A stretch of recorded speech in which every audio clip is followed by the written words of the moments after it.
എല്ലാവർക്കും നമസ്കാരം. അതായത് ഇന്ന് നമുക്ക് കമൻറ്റ് ബോക്സിൽ ഒരു ക്വസ്റ്റ്യൻ വന്നിട്ടുണ്ടായിരുന്നു. അപ്പോൾ അതിന് ആൻസറായിട്ടാണ് ഇന്ന് കൊടുക്കുന്നത്.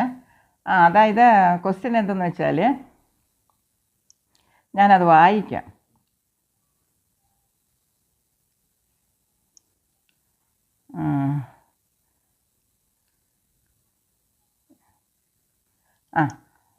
അതായത് മേഡം, നിങ്ങളൊക്കെ പറയുന്നത് കേട്ടാൽ വിചാരിക്കും എല്ലാ ജാതകത്തിലുള്ളതുപോലെയാണെന്ന്. ഞാൻ ജീവിതത്തിൽ 100-ലധികം ജ്യോതിഷികളെ കണ്ടിട്ടുണ്ട്. ഒരാൾ പോലും സത്യം പറഞ്ഞിട്ടില്ല. ഞാൻ സമയം കുറിക്കാം, 7-ാം ഭാവം നോക്കി വിവാഹ ജീവിതം കൃത്യമായി പറഞ്ഞാൽ ₹10,000 ഗിഫ്റ്റായിട്ട് തരുന്നതായിരിക്കും എന്നാണ് എഴുതിയിട്ടുള്ളത്. പുരുഷ ജാതകമാണ്. ഈ കുറിപ്പും തന്നിട്ടുണ്ടായിരുന്നു. എനിക്കത് ഞാൻ ജാതകം നോക്കാറില്ല, കാരണം അത്ര ഒരു കോൺഫിഡൻസ് എനിക്ക് വന്നിട്ടില്ല. നോട്ട്സൊക്കെ ഞാൻ കൊടുക്കുന്നുണ്ട്, പക്ഷേ അതും നോട്ട്സ് കൊടുക്കുന്നതും റെഗുലർ, അതായത് എന്താ പറഞ്ഞാൽ ഓർഡറായിട്ടല്ല. കാരണം ഒരു പോർഷൻ എടുത്തു കഴിഞ്ഞാൽ അത് ശരിക്കും കറക്റ്റാണോ എന്ന് പലരുടെ ജാതകത്തിലും നോക്കി പലരുടെ അഭിപ്രായങ്ങളൊക്കെ ചോദിച്ച ശേഷമാണ് നിങ്ങൾക്കതൊരു PDF ആയിട്ട് ഞാൻ തരുന്നത്. അപ്പോൾ ചിലപ്പോൾ അത് നോട്ട്സ് വളരെ ഷോർട്ടാവുമായിരിക്കാം, കാരണം അത്രയും പോയിൻറ്റ്സ് എനിക്ക് എടുക്കാൻ പറ്റിയിട്ടുള്ളൂ എന്നുള്ളതാണ്. അപ്പോൾ ഓർഡറിലോട്ട് കൊണ്ടുവരണമെങ്കിൽ ഓരോന്നും കറക്റ്റ് ഓർഡർ പ്രകാരം തരണമെങ്കിൽ അതിലെനിക്ക് കുറേ പോയിൻറ്റ്സ് നിങ്ങൾക്ക് തരേണ്ടിയിരിക്കുന്നു. അത് അത്രയും കിട്ടിയില്ലെങ്കിൽ ഞാൻ വേറെ എന്തെങ്കിലും എടുക്കും. ഒരു പുണർന്ന നക്ഷത്രം, അത് കഴിഞ്ഞ് ചിലപ്പോൾ അനിഴം നക്ഷത്രം, ഇങ്ങനെ എനിക്ക് എന്താണ് കൂടുതൽ കംഫർട്ടബിൾ, കൂടുതൽ പോയിൻറ്റ്സ് ഉള്ളത്, അല്ലെങ്കിൽ അത് ഞാൻ ആളുകളിൽ എങ്ങനെയാണ് എത്രത്തോളം മനസ്സിലാക്കി അത് സത്യമായിട്ടുള്ളത്, അതൊക്കെയാണ് നിങ്ങൾക്ക് തരുന്നത്. അതുകൊണ്ട് എൻ്റെ നോട്ട്സ് നിങ്ങൾ വാങ്ങുന്നുവെങ്കിൽ നിങ്ങൾ എവിടെയെങ്കിലും പഠിച്ചിട്ടുള്ളവരായിരിക്കണം, അല്ലെങ്കിൽ എന്താ പറയണേ പഠിച്ചുകൊണ്ടിരിക്കുന്നവരായിരിക്കണം. അപ്പോൾ അവർക്ക് ഈ നോട്ട്സ് കിട്ടിയാൽ യൂസ്ഫുൾ ആകും. അതുമാത്രമല്ല, കുറച്ച് നാൾ കഴിയുമ്പോൾ ഇത് ഓർഡറിലോട്ട് വന്നോളും. ഞാനിങ്ങനെ തയ്യാറാക്കുന്നതിനിടയ്ക്ക് എനിക്ക് കിട്ടുന്നതനുസരിച്ച് ഞാൻ ഓർഡറിലാക്കാൻ ഞാൻ ശ്രമിക്കാം. ഓക്കെ, അപ്പോൾ അല്ലെങ്കിൽ നിങ്ങൾ തന്നെ അത് ഓർഡറിലാക്കിയാൽ മതി ക്രമേണ. കാരണം ജ്യോതിഷം എന്ന് പറഞ്ഞത് 1-2 മാസം കൊണ്ട് പഠിച്ചൊന്നും മനസ്സിലാക്കാൻ പോകുന്നില്ല. കുറഞ്ഞത് കുറച്ച് നാളെങ്കിലും എൻ്റെ കൂടെ ട്രാവൽ ചെയ്ത് കഴിഞ്ഞാൽ തന്നെ ജ്യോതിഷത്തിലെ ഒരുവിധം നമുക്ക് കര കാണാൻ പറ്റുകയുള്ളൂ. മനസ്സിലായില്ല? അതുകൊണ്ട് ഓർഡർ പ്രകാരം നോട്ട്സ് കിട്ടാൻ ബുദ്ധിമുട്ടാണ്. ഓർഡർ ഇല്ലാതെ നോട്ട്സൊക്കെ കിട്ടും. അതെല്ലാം അതിനുള്ളിൽ തന്നെ വരും. നമുക്ക് കാലക്രമേണ അത് ശരിയായിക്കോളും കേട്ടോ. അതുകൊണ്ട് നിങ്ങൾ അതുകൊണ്ടാണ് ഇപ്പം വരുന്ന, അല്ലെങ്കിൽ എനിക്ക് മെസ്സേജ് വരുന്നതും ഫോൺ ചെയ്യുന്നതൊക്കെ ഞാൻ വിചാരിച്ചത് എൻ്റെ ചാനൽ കാണുന്നവർക്കെല്ലാം ജ്യോതിഷം ഒരുവിധമൊക്കെ അറിയാം, അല്ലെങ്കിൽ അറ്റ്ലീസ്റ്റ് ബേസിക് എങ്കിലും അറിയാം എന്നാണ് വിചാരിച്ചത്. പക്ഷേ അവർ പറയുന്നത് ഞാൻ ബേസിക് പഠിച്ചിട്ടില്ല, യൂട്യൂബിലൊക്കെ നോക്കിയാണ് മനസ്സിലാക്കിയിട്ടുള്ളതെന്ന്. അപ്പോൾ യൂട്യൂബിലൊന്നും അത്ര എല്ലാവരും കറക്റ്റായിട്ട് എല്ലാം പറയുന്നുണ്ടോ, അല്ലെങ്കിൽ അത് അത്രയും പഠിച്ചതൊക്കെ അതങ്ങനെ പറയുന്നുണ്ടോ എന്ന് എനിക്കറിയില്ല. കാരണം യൂട്യൂബിലൊക്കെ കുറച്ച് സമയം കൊണ്ട് കുറച്ച് കാര്യങ്ങളല്ലേ പറയാൻ പറ്റുള്ളൂ. അപ്പം അത്രയും ഡീപ്പായിട്ടൊക്കെ നമുക്ക് കിട്ടുമെന്ന് അറിയില്ല. അപ്പം നമ്മൾ നല്ല ബുക്കുകൾ വായിക്കണം. പരാശരഹോര, ഫലദീപിക, ഇങ്ങനെയുള്ള നല്ല മൂലഗ്രന്ഥങ്ങൾ തന്നെ നമ്മൾ വാങ്ങി പഠിക്കേണ്ടിയിരിക്കുന്നു. പഠിച്ചു കഴിഞ്ഞാലും അതിൽ നിന്ന് അങ്ങനെ നമുക്ക് ജാതക ചിന്തയൊന്നും പറ്റില്ല. അപ്പോൾ അതുകൊണ്ട് ഞാൻ കരുതി ഇനി ബേസിക് ആയിട്ടുള്ള കുറേ നോട്ട്സ് കൂടെ കൊടുക്കാമെന്ന് പറഞ്ഞിട്ട് ഇപ്പോൾ ബേസിക് ക്ലാസ് ക്ലാസ് ആയിട്ടല്ല, നോട്ട്സ് ഒരു ജൂൺ 15 ആവും. അപ്പോൾ ഞാൻ അതിൻ്റെ തയ്യാറെടുപ്പിലാണ് കേട്ടോ. അതും കൂടെ ചേർത്ത് നിങ്ങൾക്ക് തരുന്നതാണ്. അപ്പോൾ കുറച്ചുകൂടെ യൂസ്ഫുൾ ആകും. ചിലർക്ക് ബേസിക്കിൻ്റെ ആവശ്യമില്ല, നമുക്ക് അല്ലാതെ തന്നെ കുറേ കാര്യങ്ങളൊക്കെ പഠിക്കാൻ പറ്റും. ഓക്കെ, ശരി. അപ്പോൾ അതുകൊണ്ട് ഓർഡർ പ്രകാരമുള്ള നോട്ട്സ് കിട്ടുന്നില്ല എന്നുള്ള വിഷമം വേണ്ട. ഞാൻ അത്രത്തോളം നിങ്ങൾക്ക് ഒന്ന് ആലോചിച്ച് നോക്കണം. അത് പ്രൂഫായിട്ടാണ് ഞാൻ തരുന്നത്, ഡോക്യുമെൻ്റാണ്. എന്ന് നിങ്ങൾക്ക് അതെടുത്ത് കാണിക്കാം എന്നുള്ള രീതിയിൽ, ആരെ മുന്നിലും ആ പേപ്പർ എടുത്ത് കാണിക്കാം, ആ രീതിയിലാണ് തരുന്നത്. അപ്പോൾ അത്രയും ആക്യുറസി ഉണ്ടാകണം എന്നുള്ളത് കൊണ്ടാണ് എനിക്ക് സിസ്റ്റമാറ്റിക് ആയിട്ടോ ഓർഡർ പ്രകാരമോ എടുക്കാൻ പറ്റാത്തത്. അതിന് വേറെ വഴിയില്ല, മനസ്സിലായില്ലേ? അതുകൊണ്ടാണ്. ഓക്കെ, നിങ്ങൾ കുറേ കാലം പഠിക്കുമ്പോൾ നിങ്ങൾക്ക് അതിൽ ഓർഡറിലാക്കിക്കൊള്ളാം. ഓക്കെ, ശരി. നമുക്കിവിടെ ഇതിനെപ്പറ്റി നോക്കാം. അതായത് എനിക്ക് പണം തരുന്നതിനെ പറ്റിയോ അല്ലെങ്കിൽ ഗിഫ്റ്റ് തരുന്നതിനെ പറ്റിയോ അങ്ങനെയൊന്നുമല്ല. എനിക്ക് ആദ്യത്തെ ലൈൻ നിങ്ങളൊക്കെ പറയുന്നത് കേട്ടാൽ വിചാരിക്കും എല്ലാ ജാതകത്തിലുള്ളതുപോലെയാണെന്ന്. സത്യമായിട്ടും ജാതകത്തിലുള്ളത് തന്നെയാണ്. അത് നമുക്ക് മനസ്സിലാക്കാൻ അറിയാത്തത് കൊണ്ടോ നമ്മൾ പഠിക്കാനുള്ള ഒരു ശ്രമം കണ്ടെത്താത്തത് കൊണ്ടൊക്കെ ആയിരിക്കാം, അല്ലെങ്കിൽ ഒരു നോളജിൻ്റെ കുറവ് കൊണ്ടായിരിക്കാം. പെട്ടെന്ന് കുറച്ച് നാൾ ഒരു 2-3 വർഷം പഠിക്കുമ്പോഴേ നമുക്കൊരു ബോറടിക്കും.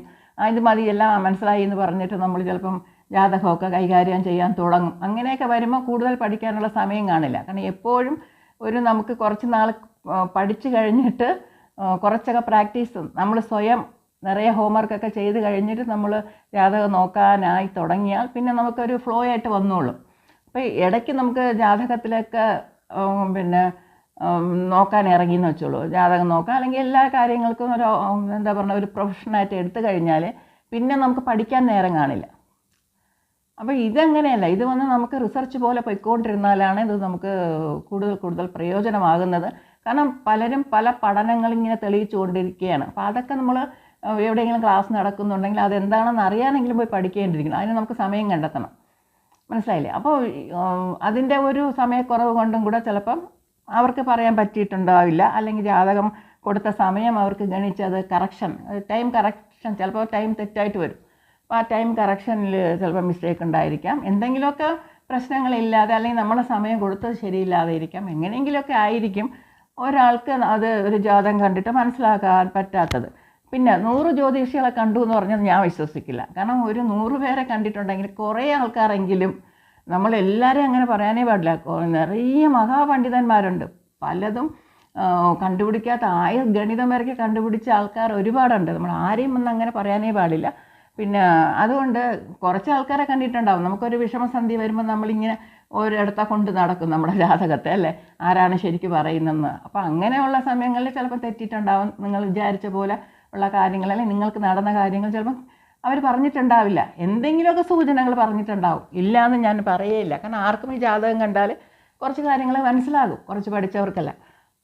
അപ്പോൾ അതുകൊണ്ട് ആ ഒരു ഇത് ഞാൻ പറയുന്നില്ല, ആ ജ്യോതിഷികളെന്ന് ഞാൻ ആരെയും ഒന്നും പറയുന്നില്ല. കാരണം അനുഭവത്തിൻ്റെയൊക്കെ കുറവ് കൊണ്ട് ചിലപ്പോൾ നിങ്ങൾ അങ്ങനെയുള്ള ആൾക്കാരെ പോയി കണ്ടിട്ടുണ്ടാവും, അത്രേ പറയാൻ പറ്റുള്ളൂ. പിന്നെ ഒന്നാമത്തെ പ്രശ്നം, ജാതകത്തിൽ ഇതൊക്കെ ഉണ്ടോയെന്ന് നമ്മുടെ എല്ലാ കാര്യങ്ങളും അറിയാൻ പറ്റും. നമ്മുടെ പൊതുവേ ആൾക്കാരുടെ വിചാരം എന്തെന്ന് വെച്ചാൽ ഒരു ജാതകത്തിൽ ആ ജാതകൻ്റെ കാര്യം മാത്രമേ അറിയാൻ പറ്റൂ എന്നുള്ളതാണ്. പക്ഷെ അങ്ങനെയല്ലേ, 7ാം ഭാവം ഭാര്യയല്ലേ, അപ്പോൾ ഭാര്യ അറിയാമല്ലോ, 5ാം ഭാവം മക്കളല്ലേ, അപ്പോൾ 7ാം ഭാവം 2ാമത്തെ കുട്ടി, 9ാം ഭാവം 3ാമത്തെ കുട്ടി, അപ്പോൾ 9ാം ഭാവം എന്ന് പറഞ്ഞാൽ 2ാമത്തെ വൈഫ്, അല്ലെങ്കിൽ 2ാമത്തെ ഹസ്ബൻഡ്. ഓക്കെ, അമ്മ, അച്ഛൻ, സഹോദരങ്ങൾ എല്ലാം ഇതിനകത്തുണ്ട്. അപ്പം പിന്നെ ഓരോരുത്തരെയും ഇപ്പോൾ 7ാം ഭാവത്തിനെ ലഗ്നമായിട്ട് വെച്ചാൽ വൈഫിൻ്റെ അല്ലെങ്കിൽ പാർട്ട്ണറുടെ ഫാമിലി ഫുള്ള് അറിയാൻ പറ്റും. അപ്പോൾ ഇങ്ങനെ നമ്മൾ ഓരോന്നും നമ്മൾ കണ്ടുപിടിക്കാം, നമ്മളെല്ലാ ആൾക്കാരെയും കണ്ടുപിടിക്കാം, നമ്മുടെ എല്ലാ കാര്യങ്ങളും, നമ്മൾ എന്തെല്ലാം കള്ളത്തരങ്ങൾ കാണിക്കുന്നു സകലതും ഈ ജാതകത്തിൽ കണ്ടുപിടിക്കാം. ഒരു മനുഷ്യൻ്റെ ആയുസ് വരയ്ക്കും, നമ്മളുടെ വരുന്ന ഹസ്ബൻഡിൻ്റെ ആയുസ്, വൈഫിൻ്റെ ആയുസ് എല്ലാം നമുക്ക് ഒറ്റ ജാതകത്തിൽ കണ്ടുപിടിക്കാം. എല്ലാവരും പറയും അവരുടെ ലഗ്നത്തിൻ്റെ 8ാം ഭാവമാണ്, അവരുടെ ആയുസ് മാത്രമേ ഒരു ജാതകത്തിൽ കണ്ടുപിടിക്കാൻ പറ്റുമെന്ന്. ഇല്ല, അവർക്ക് വരുന്ന പാർട്ട്ണറുടെ ജാതകവും ഈ വിവാഹ പൊരുത്തമെന്നൊക്കെ പിന്നെ എന്താ നോക്കണേ, അതിൽ വൈഫിൻ്റെ ആയുസ് കുറവുള്ള ഒരു ജാതകമാണെങ്കിൽ ആ വൈഫിന് ആയുസ് ദീർഘമുള്ള ജാതകത്തെ നമ്മൾ ചേർക്കണമെന്ന് പറയുന്നത് എന്തുകൊണ്ടാണ്? അപ്പം ഈ കാര്യങ്ങളൊക്കെ നമുക്ക് എല്ലാം അറിയാൻ പറ്റും. നമ്മുടെ സ്വഭാവം, നമ്മൾ കാണിക്കുന്ന കള്ളത്തരങ്ങൾ, എന്ത് ചെയ്താലും എന്തൊക്കെയാണെങ്കിലും ഒരു നല്ല മഹാപണ്ഡിതന് തീർച്ചയായിട്ടും ഈ ജാതകത്തിൽ കാണുന്ന കാര്യങ്ങളെല്ലാം പറയാൻ പറ്റും. അത് അത്രയും നമ്മുടെ ജീവിതവുമായിരിക്കും. കാരണം ജനനം മുതൽ മരണം വരയ്ക്കും ഇതിലുള്ള കാര്യങ്ങളെല്ലാം നമുക്ക് പറയാൻ പറ്റും എന്നുള്ളതാണ് ഞാൻ ഇത്രയും കാലം പഠിച്ചതിൽ എനിക്ക് മനസ്സിലായിട്ടുള്ളത്. പക്ഷേ അത് നമുക്ക് എത്രത്തോളം പഠിക്കാൻ പറ്റും, എത്രത്തോളം മനസ്സിലാക്കാൻ പറ്റും എന്നുള്ളത് നമ്മുടെ ബുദ്ധിയാണ്. എല്ലാം അതിനകത്തുണ്ട്. അത് നിങ്ങൾ അത് എന്താ പറയണേ, അതുകൊണ്ട് അതങ്ങനെ ഒരു ക്വസ്റ്റ്യനേ വേണ്ട, മനസ്സിലായില്ലേ? ഇത് നമുക്ക് പഠിച്ചെടുക്കുന്നതിനുള്ള ബുദ്ധിമുട്ടും അത് വന്ന് ഫലിപ്പിച്ച് പറയുന്നതിനുള്ള ബുദ്ധിമുട്ടൊക്കെ കൊണ്ടാണ് ചിലപ്പോൾ തെറ്റിപ്പോകുന്നത്. കാരണം കുറച്ച് ഗ്രഹങ്ങളേ ഉള്ളൂ, കുറച്ച് ഭാവങ്ങളേ ഉള്ളൂ, നമ്മുടെ ജീവിതം ഫുള്ള് പറയണ്ടേ.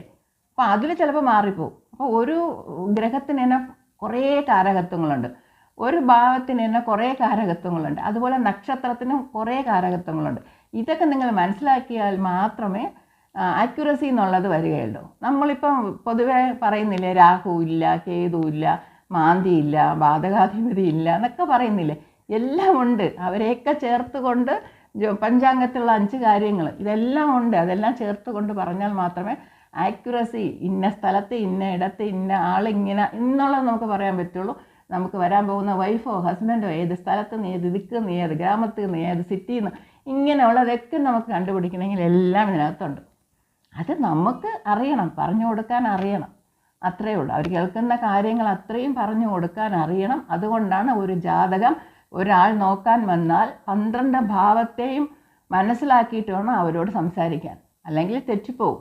പിന്നെ ആദ്യം ഒരു കൊണ്ടുവന്ന ജാതകം, ഇപ്പോൾ അവരുടെ ജാതകമൊന്നും നമ്മൾ വാങ്ങേണ്ട ആവശ്യമേ ഇല്ല. ജസ്റ്റ് ആ ടൈമും പ്ലേസും പിന്നെ ഡേറ്റും പറഞ്ഞാൽ മാത്രം മതി. നമുക്ക് എല്ലാം നമ്മളെ സിസ്റ്റത്തിൽ കിട്ടും. അവരുടെ ഫുൾ ഹിസ്റ്ററി നമുക്ക് കിട്ടും. അതുവരയ്ക്കും സ്റ്റോപ്പ്. അത് കഴിഞ്ഞ് ജാതക ചിന്ത എന്നൊക്കെ പറഞ്ഞ് കൊടുത്തിട്ടുണ്ടാവും, ഇതിങ്ങനെയാണ് ഫലങ്ങളെന്ന്. അവിടെ നമ്മൾ തൊടാനേ പോകരുത്. അത് കഴിഞ്ഞിട്ട് പറയേണ്ടത് നമ്മുടെ നാവിൽ നിന്നാണ്. ഇവിടെ ഗുരു ആരാണ് അല്ലെങ്കിൽ ശിഷ്യനാരാ അതൊന്നും പ്രശ്നമില്ല. അവർക്ക് ഗുരുവിനെ പറ്റി അറിയില്ല. അവർക്ക് വരുന്നവർക്ക് നമ്മുടെ നാവിൽ നിന്ന് നമ്മൾ എന്ത് പറയുന്നു അത് മാത്രമാണ് അവർ നോക്കുന്നത്. മനസ്സിലായില്ലേ? അപ്പോൾ അങ്ങനെ നമുക്ക് പറയാൻ കഴിയണം, അത്രയേ ഉള്ളൂ. എല്ലാം പറയാൻ പറ്റുമെന്നുള്ളതാണ് ഞാൻ പഠിച്ചിട്ടുള്ളത്. അப்புறம் ഗിഫ്റ്റ് എന്ന് പറഞ്ഞത് 10,000 രൂപ തരാമെന്ന് പറഞ്ഞിട്ടുണ്ട്. കാരണം ഇവിടെയൊക്കെ 5,000 മേലെയാണ് ജാതകം നോക്കുന്നതിന്. 200, 100 ഇവിടെ ഇല്ല. ആരും അത് വാങ്ങില്ല. ഒരു ബോർഡിൽ എഴുതിയിട്ടുണ്ടാവും ഇത്രയാണ് ഫീസ്, എമർജൻസിക്ക് ഇത്രയാണ്. പിറ്റേ ദിവസം ഒരു ദിവസം ജാതകം വിളിച്ച് അപ്പോയിൻമെൻറ്റ് ചോദിച്ചാൽ പിറ്റേ ദിവസമാണെങ്കിൽ അതിനൊരു റേറ്റ്, 1 മാസം കഴിഞ്ഞാൽ അതിനൊരു റേറ്റ്, 2 മാസം കഴിഞ്ഞാൽ അതിനൊരു റേറ്റ്, അങ്ങനെയാണ്. അപ്പോൾ ഈ 10,000 എന്നുള്ളത് എനിക്കത് വലിയ പ്രശ്നമായി തോന്നുന്നില്ല. പിന്നെ ആ ജാതകത്തിന് ഞാൻ ഇട്ട് നോക്കിയപ്പോൾ സൂര്യനാണ് 7ാം ഭാവത്തിൻ്റെ അധിപതിയായിട്ട് വരുന്നത്. അപ്പോൾ ഇവർ പൊതുവേ ലഗ്നത്തിൽ സൂര്യൻ നിന്നാലും 7ൽ സൂര്യൻ നിന്നാലും ഇവർ ക്യാഷ് ഒന്നും കയ്യിലോ പോക്കറ്റിലോ പേഴ്സിലൊക്കെ ഉണ്ടെങ്കിൽ അവരങ്ങനെ എടുക്കും. കാരണം അങ്ങനെ അങ്ങ് എടുത്ത് കൊടുക്കും. അതിൽ എത്ര ഉണ്ടെന്ന് നോക്കില്ല. ചിലപ്പോൾ ഒരു 10 രൂപയായിരിക്കും വരുന്നത്, ചിലപ്പോൾ ഒരു 1000 രൂപയായിരിക്കും വരുന്നത്. അത് എത്ര രൂപ എന്ന് അവർ നോക്കില്ല. അങ്ങനെ ദാനം ചെയ്യും. സൂര്യൻ അതൊരു നല്ല ഒരു ഗുണമാണ്. ദാനം ചെയ്യും. ആ ദാനത്തിന് എത്രയാണ് അളവ് കൊടുക്കുന്നതെന്നുള്ളത് കർണ പരമ്പര, അതാണ് കർണൻ്റെ പരമ്പര എന്ന് പറയും. അപ്പോൾ ആ രീതിയിലാണ്. അപ്പോൾ അതുകൊണ്ട് എനിക്ക് മനസ്സിലായി ഈ 10,000 എന്നുള്ളത് അദ്ദേഹത്തിന് പിന്നെ കൊടുക്കാനുണ്ടോ ഇല്ലയോ എന്നുള്ളതല്ല, മനസ്സതാണ്. അതുകൊണ്ടാണ് ആ 10,000 രൂപ എന്ന് പറഞ്ഞത്. മനസ്സിലായില്ലേ? അതുപോലെ അപ്പം എനിക്ക് പറയാൻ പറ്റുമെന്നുള്ളതല്ല, എനിക്ക് ചില കാര്യങ്ങൾ പറയാൻ പറ്റും. പക്ഷേ ജാതകം അത്രയ്ക്കും ശരിയാണോ എന്നും ഞാൻ ജന്മനക്ഷത്രം അനിഴമാണോ എന്നും ചോദിച്ചിരുന്നു. അപ്പോൾ അതിനൊന്നും മറുപടി വന്നില്ല. എന്നാലും പിന്നെ ഒരു കാര്യം വേറെ ഒന്നും പറയാനുണ്ട്. അതായത് ഇപ്പോൾ ഒരു എനിക്കൊരു കമൻറ്റ് ബോക്സിൽ കുറേ ക്വസ്റ്റ്യൻസ് വരും, ആരെങ്കിലുമൊക്കെ അയക്കും. അപ്പോൾ ചിലപ്പോൾ ഞാൻ അതിന് മറുപടി കൊടുക്കും. മാക്സിമം ഞാൻ കമൻറ്റ് ബോക്സിൽ മറുപടി അയക്കാറില്ല. അതെല്ലാം ഈ വീഡിയോയിൽ കൂടെ ചില കാര്യങ്ങളൊക്കെ പറയുന്നുണ്ട്. അപ്പോൾ ഈ വേറെ ആരെങ്കിലും അതിന് കയറി റിപ്ലൈ ചെയ്യാറുണ്ട്. അപ്പോൾ അതിൽ ചിലർ പറയുന്നത് ശരിയായിരിക്കാം, അല്ലെങ്കിൽ ചിലപ്പോൾ തെറ്റായിരിക്കാം. എന്തായിരുന്നാലും അതൊരു നല്ല ഒരു പ്രവണതയല്ല. ഒരാൾക്ക് വേണ്ടി ക്വസ്റ്റ്യൻ ചോദിച്ചിരിക്കുന്നു, അവർ വേണമെങ്കിൽ മറുപടി പറയട്ടെ എന്നുള്ള രീതിയിൽ അങ്ങ് വിട്ടേക്കണം. അപ്പോൾ ഇടയ്ക്കൊരു ക്വസ്റ്റ്യൻ ഉണ്ടായിരുന്നു. ആ കുട്ടി ഒരാളെന്തോ ചോദിച്ചിട്ടുണ്ട്. അപ്പോൾ അതിനൊരു മറുപടിയായിട്ട് കയ്യിലിരിപ്പ്, അവനവൻ്റെ കയ്യിലിരിപ്പ് അങ്ങനെയൊക്കെ എഴുതിയിട്ടുണ്ട്. അതൊക്കെ നമ്മൾ എഴുതാൻ പാടില്ല. കാരണം ഒരു ജ്യോതിഷി എന്ന് പറയുമ്പം നിങ്ങൾ സൂക്ഷിച്ച് കാര്യങ്ങൾ നീക്കണം എന്നൊക്കെ പറയാൻ പാടുള്ളൂ. കയ്യിലിരിപ്പ് ശരിയില്ല എന്നൊക്കെ പറഞ്ഞ് എഴുതാൻ പാടില്ല. ഇഴജന്തുക്കളുടെ കാര്യങ്ങൾ എഴുതാൻ പാടില്ല. കാരണം എന്തെന്ന് വെച്ചാൽ അവർ പേടിക്കും. പിന്നെ ജീവിതത്തിൽ അവർ എപ്പോൾ നോക്കിയാലും എവിടെയും ഭയങ്കര ശ്രദ്ധയായിരിക്കും. ഇഴജന്തുക്കളെന്ന് പറയുമ്പോൾ നക്ഷത്രങ്ങളുടെയൊക്കെ നോക്കണം. ഏത് നക്ഷത്രമാണ് ആ ഇഴജന്തുക്കളുടെ, നമ്മൾ പൊതുവെ പറയുമ്പോൾ വിഷകടിയെന്നേ പറയുള്ളൂ. വിഷകടി ഏൽക്കാതെ സൂക്ഷിക്കണം, വളരെ ശ്രദ്ധിക്കണം എന്നേ പറയാറുള്ളൂ. കാരണം ഇഴജന്തുക്കളെന്നൊന്നും അവരെ പറഞ്ഞ് പേടിപ്പെടുത്തില്ല. അപ്പോൾ അതിന് നക്ഷത്രങ്ങളുണ്ട്. ഏത് നക്ഷത്രമാണെന്നനുസരിച്ച് വേണം അതിന് ഫലം പറയാൻ. അത് ശരിക്കും അതാണോ എന്ന്. വിഷകടി എന്ന് പറഞ്ഞാൽ പലതും ആകാം. തേള് കടിക്കാം, പിന്നെ മറ്റ് ഇഴജന്തുക്കൾ മാത്രമല്ല വേറെയും പല കാര്യങ്ങളിലും വിഷകടി. ചിലപ്പോൾ അറിയാതെ എന്തെങ്കിലും എടുത്ത് കഴിക്കാം, മരുന്ന് കഴിക്കാം, അതൊക്കെ വിഷത്തിൽ ഉൾപ്പെടും. അപ്പോൾ അതൊക്കെ നമ്മൾ സൂക്ഷിച്ച് വേണം അതിൻ്റെയൊക്കെ ഫലം പറയാൻ. അപ്പോൾ ഞാൻ ഇങ്ങനെ കമൻറ്റ് ചെയ്യുന്നതുകൊണ്ട് ചിലതൊക്കെ ഞാൻ റിമൂവ് ചെയ്ത് കളയും. കാരണം അത് ശരിയല്ലല്ലോ എന്ന് പറഞ്ഞിട്ട്. അപ്പോൾ ഞാൻ അതുകൊണ്ട് ഒരു 10 ദിവസം കൊണ്ട് ഞാൻ നോക്കി. ഞാൻ കഴിഞ്ഞ വീഡിയോ ഇട്ടിട്ട് ഇന്ന് 10ാമത്തെ ദിവസമാണ്. ഇവർ ആരെങ്കിലും ഇതിന് മറുപടി ചെയ്യുന്നുണ്ടോ? കാരണം 7ാം ഭാവത്തെ പറ്റിയല്ലേ ചോദിച്ചിരിക്കുന്നത്. അപ്പോൾ ഇത്രയും കമൻറ്റുകളൊക്കെ റിപ്ലൈ ചെയ്യാൻ പറ്റുമെങ്കിൽ ഇതും ഒന്ന് ആരെങ്കിലും ചെയ്യട്ടെ എന്ന് പറഞ്ഞ് ഞാൻ നോക്കിയതാണ്. ഒരൊറ്റ ആൾ പോലും ഇതുവരെയ്ക്കും അതിന് മറുപടി കൊടുത്തിട്ടില്ല. അപ്പോൾ അതിൻ്റെ അർത്ഥം എന്തെന്ന് എനിക്ക് മനസ്സിലായില്ല. ഇതിന് ഒരു മറുപടിയും വന്നിട്ടില്ല. ഓക്കെ. പിന്നെ ഒരു പ്രശ്നം എന്ന് വെച്ചാൽ ഇപ്പോൾ കുംഭലഗ്നം ആണ് ഇവിടെ വന്നിട്ടുള്ളത്. ഞാനിപ്പോൾ ഇതിലോട്ട് നമുക്ക് കിടക്കാം. അതായത്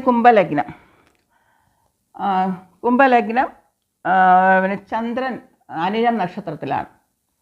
അപ്പോൾ ഇത് ഒരുപക്ഷെ അനിഴം നക്ഷത്രമല്ല, അല്ലെങ്കിൽ ഇത് തന്നെ എന്തെങ്കിലും മിസ്റ്റേക്ക് ഉണ്ടെങ്കിലും ഇത് ഞാൻ പറയുന്ന കാര്യങ്ങൾ മറ്റുള്ളവർക്ക് ശരിയാണെങ്കിൽ അത് അവർക്ക് സമർപ്പിക്കുന്നു. ഓക്കെ. അപ്പോൾ അനിഴം നക്ഷത്രത്തിലാണ് ചന്ദ്രൻ വന്നത്, കുംഭലഗ്നമാണ് കിട്ടിയിട്ടുള്ളത്. അപ്പോൾ ആദ്യം എനിക്ക് കിട്ടിയ ഉടനെ എനിക്കൊന്നും മനസ്സിലായി. കാരണം അനിഴം നക്ഷത്രമായിരിക്കണം എന്നുള്ളതൊരു കൺഫേം ചെയ്യാൻ അവരുടെ ലഗ്നം, അവരുടെ വീട്ടിൽ കുംഭലഗ്നമോ മിഥുന ലഗ്നം അല്ലെങ്കിൽ തുലാലഗ്നം ഉണ്ടായിരിക്കാനുള്ളൊരു ചാൻസ് ഉണ്ട്. അപ്പോൾ അതുകൊണ്ട് അത് തീർച്ചയായിട്ടും പിന്നെ അനിഴം നക്ഷത്രമാണെന്നുള്ളത് കൺഫേം ചെയ്യാനുള്ള ഒരു തീരുമാനമായി. അപ്പോൾ കുംഭലഗ്നം തന്നെ വന്നിട്ടുണ്ട്. അപ്പോൾ കുംഭലഗ്നത്തിൽ ലഗ്നം പുള്ളി എന്ന് പറഞ്ഞുണ്ട്. നമ്മൾ മെയിനായിട്ട് നോക്കേണ്ടത് ലഗ്നപ്പുള്ളി. അതേപോലെ ആ ലഗ്നപ്പുള്ളി എന്ന് പറഞ്ഞാൽ ഒരു പാദം, ആ പാദത്തിൽ ആ ഏത് നക്ഷത്രം അതനുസരിച്ച് ആ നാഥനെ എടുക്കണം. അപ്പോൾ ഇവിടെ ചതയം നക്ഷത്രത്തിലാണ് ലഗ്നപ്പുള്ളി വന്നിരിക്കുന്നത്. ചതയം എന്ന് പറഞ്ഞാൽ രാഹുവിൻ്റെ നക്ഷത്രമാണ്. അപ്പോൾ ആഗ്രഹങ്ങൾ കൂടുതലും അത്യാഗ്രഹമുള്ള ഒരു നക്ഷത്രം, ഒരു ഇതാണ് രാഹുവിൻ്റേത്. അപ്പോൾ അത് കഴിഞ്ഞിട്ട് ചന്ദ്രൻ നമ്മുടെ ഇത് വന്ന് ജന്മലഗ്നം ആണ് ചതയത്തിൽ വന്ന്, ചതയം രാഹുവിൻ്റേത്. ജന്മനക്ഷത്രം ശനി, അത് നോക്കണം. അപ്പം അത് ശനിയുടേതാണ്. കാലപുരുഷൻ എന്ന് പറഞ്ഞാൽ മേടം തൊട്ട് തുടങ്ങുന്ന രാശി. കാലപുരുഷൻ്റെ 8ാമത്തെ രാശിയായ വൃശ്ചികത്തിലെ 17ാമത്തെ നക്ഷത്രമാണ് അനിഴം. ഓക്കെ. 8 എന്ന് പറയുന്ന ഒരുപാട് നിഗൂഢതകളും ഒക്കെ നിറഞ്ഞ ഒരു ഭാവമാണ് വൃശ്ചികം. ഓക്കെ. അടുത്തത് നമ്മൾ നോക്കേണ്ടത് ലഗ്നാധിപതി 2ാം ഭാവത്തിലാണ് പോയിരിക്കുന്നത്. അത് ഉത്രട്ടാതി നക്ഷത്രത്തിൽ നിൽക്കുന്നു. അതും ശനിയുടെ നക്ഷത്രത്തിൽ തന്നെ, സ്വന്തം നക്ഷത്രത്തിൽ തന്നെ നിൽക്കുന്നു. ഓക്കെ. അപ്പോൾ ചാരം എന്ന് പറയും. അതായത് നക്ഷത്രം എന്ന് പറയുമ്പോൾ, നക്ഷത്രപാദം എന്ന് പറയുമ്പോൾ നമ്മളിവിടെയൊക്കെ ചാരം എന്നാണ് പറയുക. സ്വയചാരത്തിൽ നിൽക്കുന്നു എന്നൊക്കെ പറയും. അതായത് സ്വന്തം നക്ഷത്ര പാദത്തിൽ നിൽക്കുന്നു എന്നാണ് അർത്ഥം അതിന്. ഓക്കെ. അപ്പോൾ മൂന്നാം ഭാവത്തിൽ രാഹു നിൽക്കുന്നു.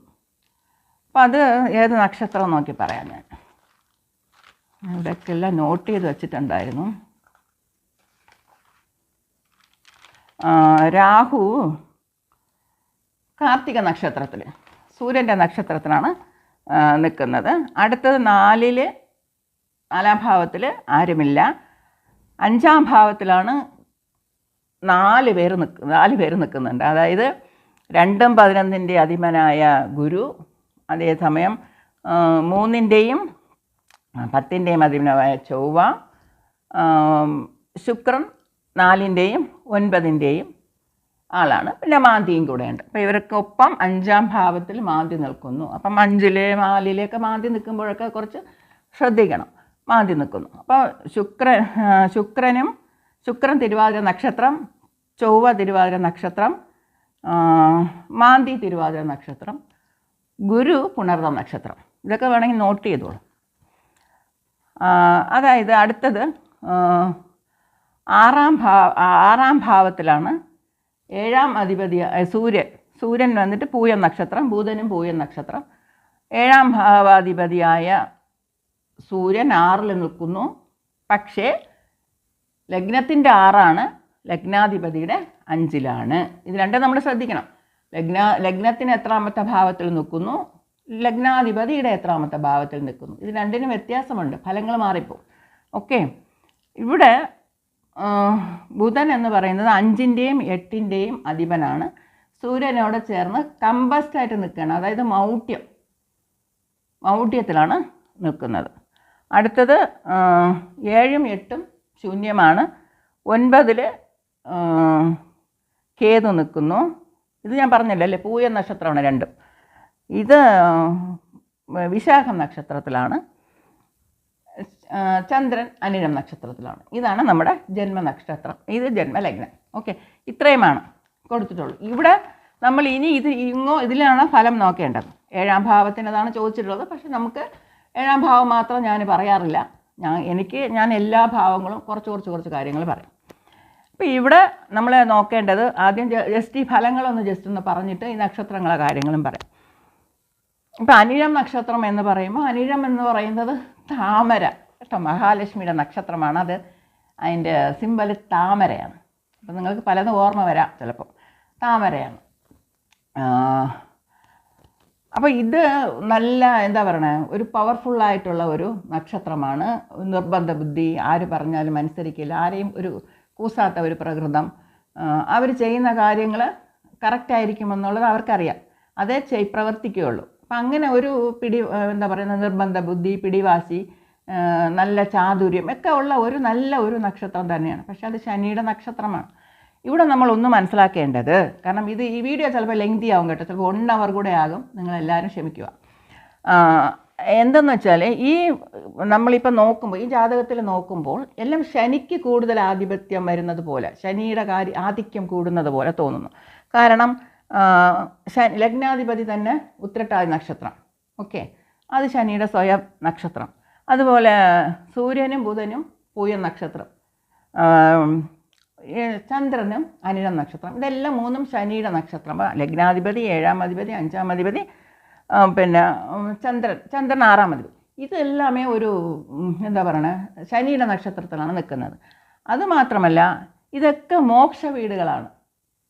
മനസ്സിലായില്ലേ? ഈ മോക്ഷ വീടുകളിൽ ആണ് എല്ലാം ശനിയുടെ നക്ഷത്രങ്ങൾ ഉള്ളത്.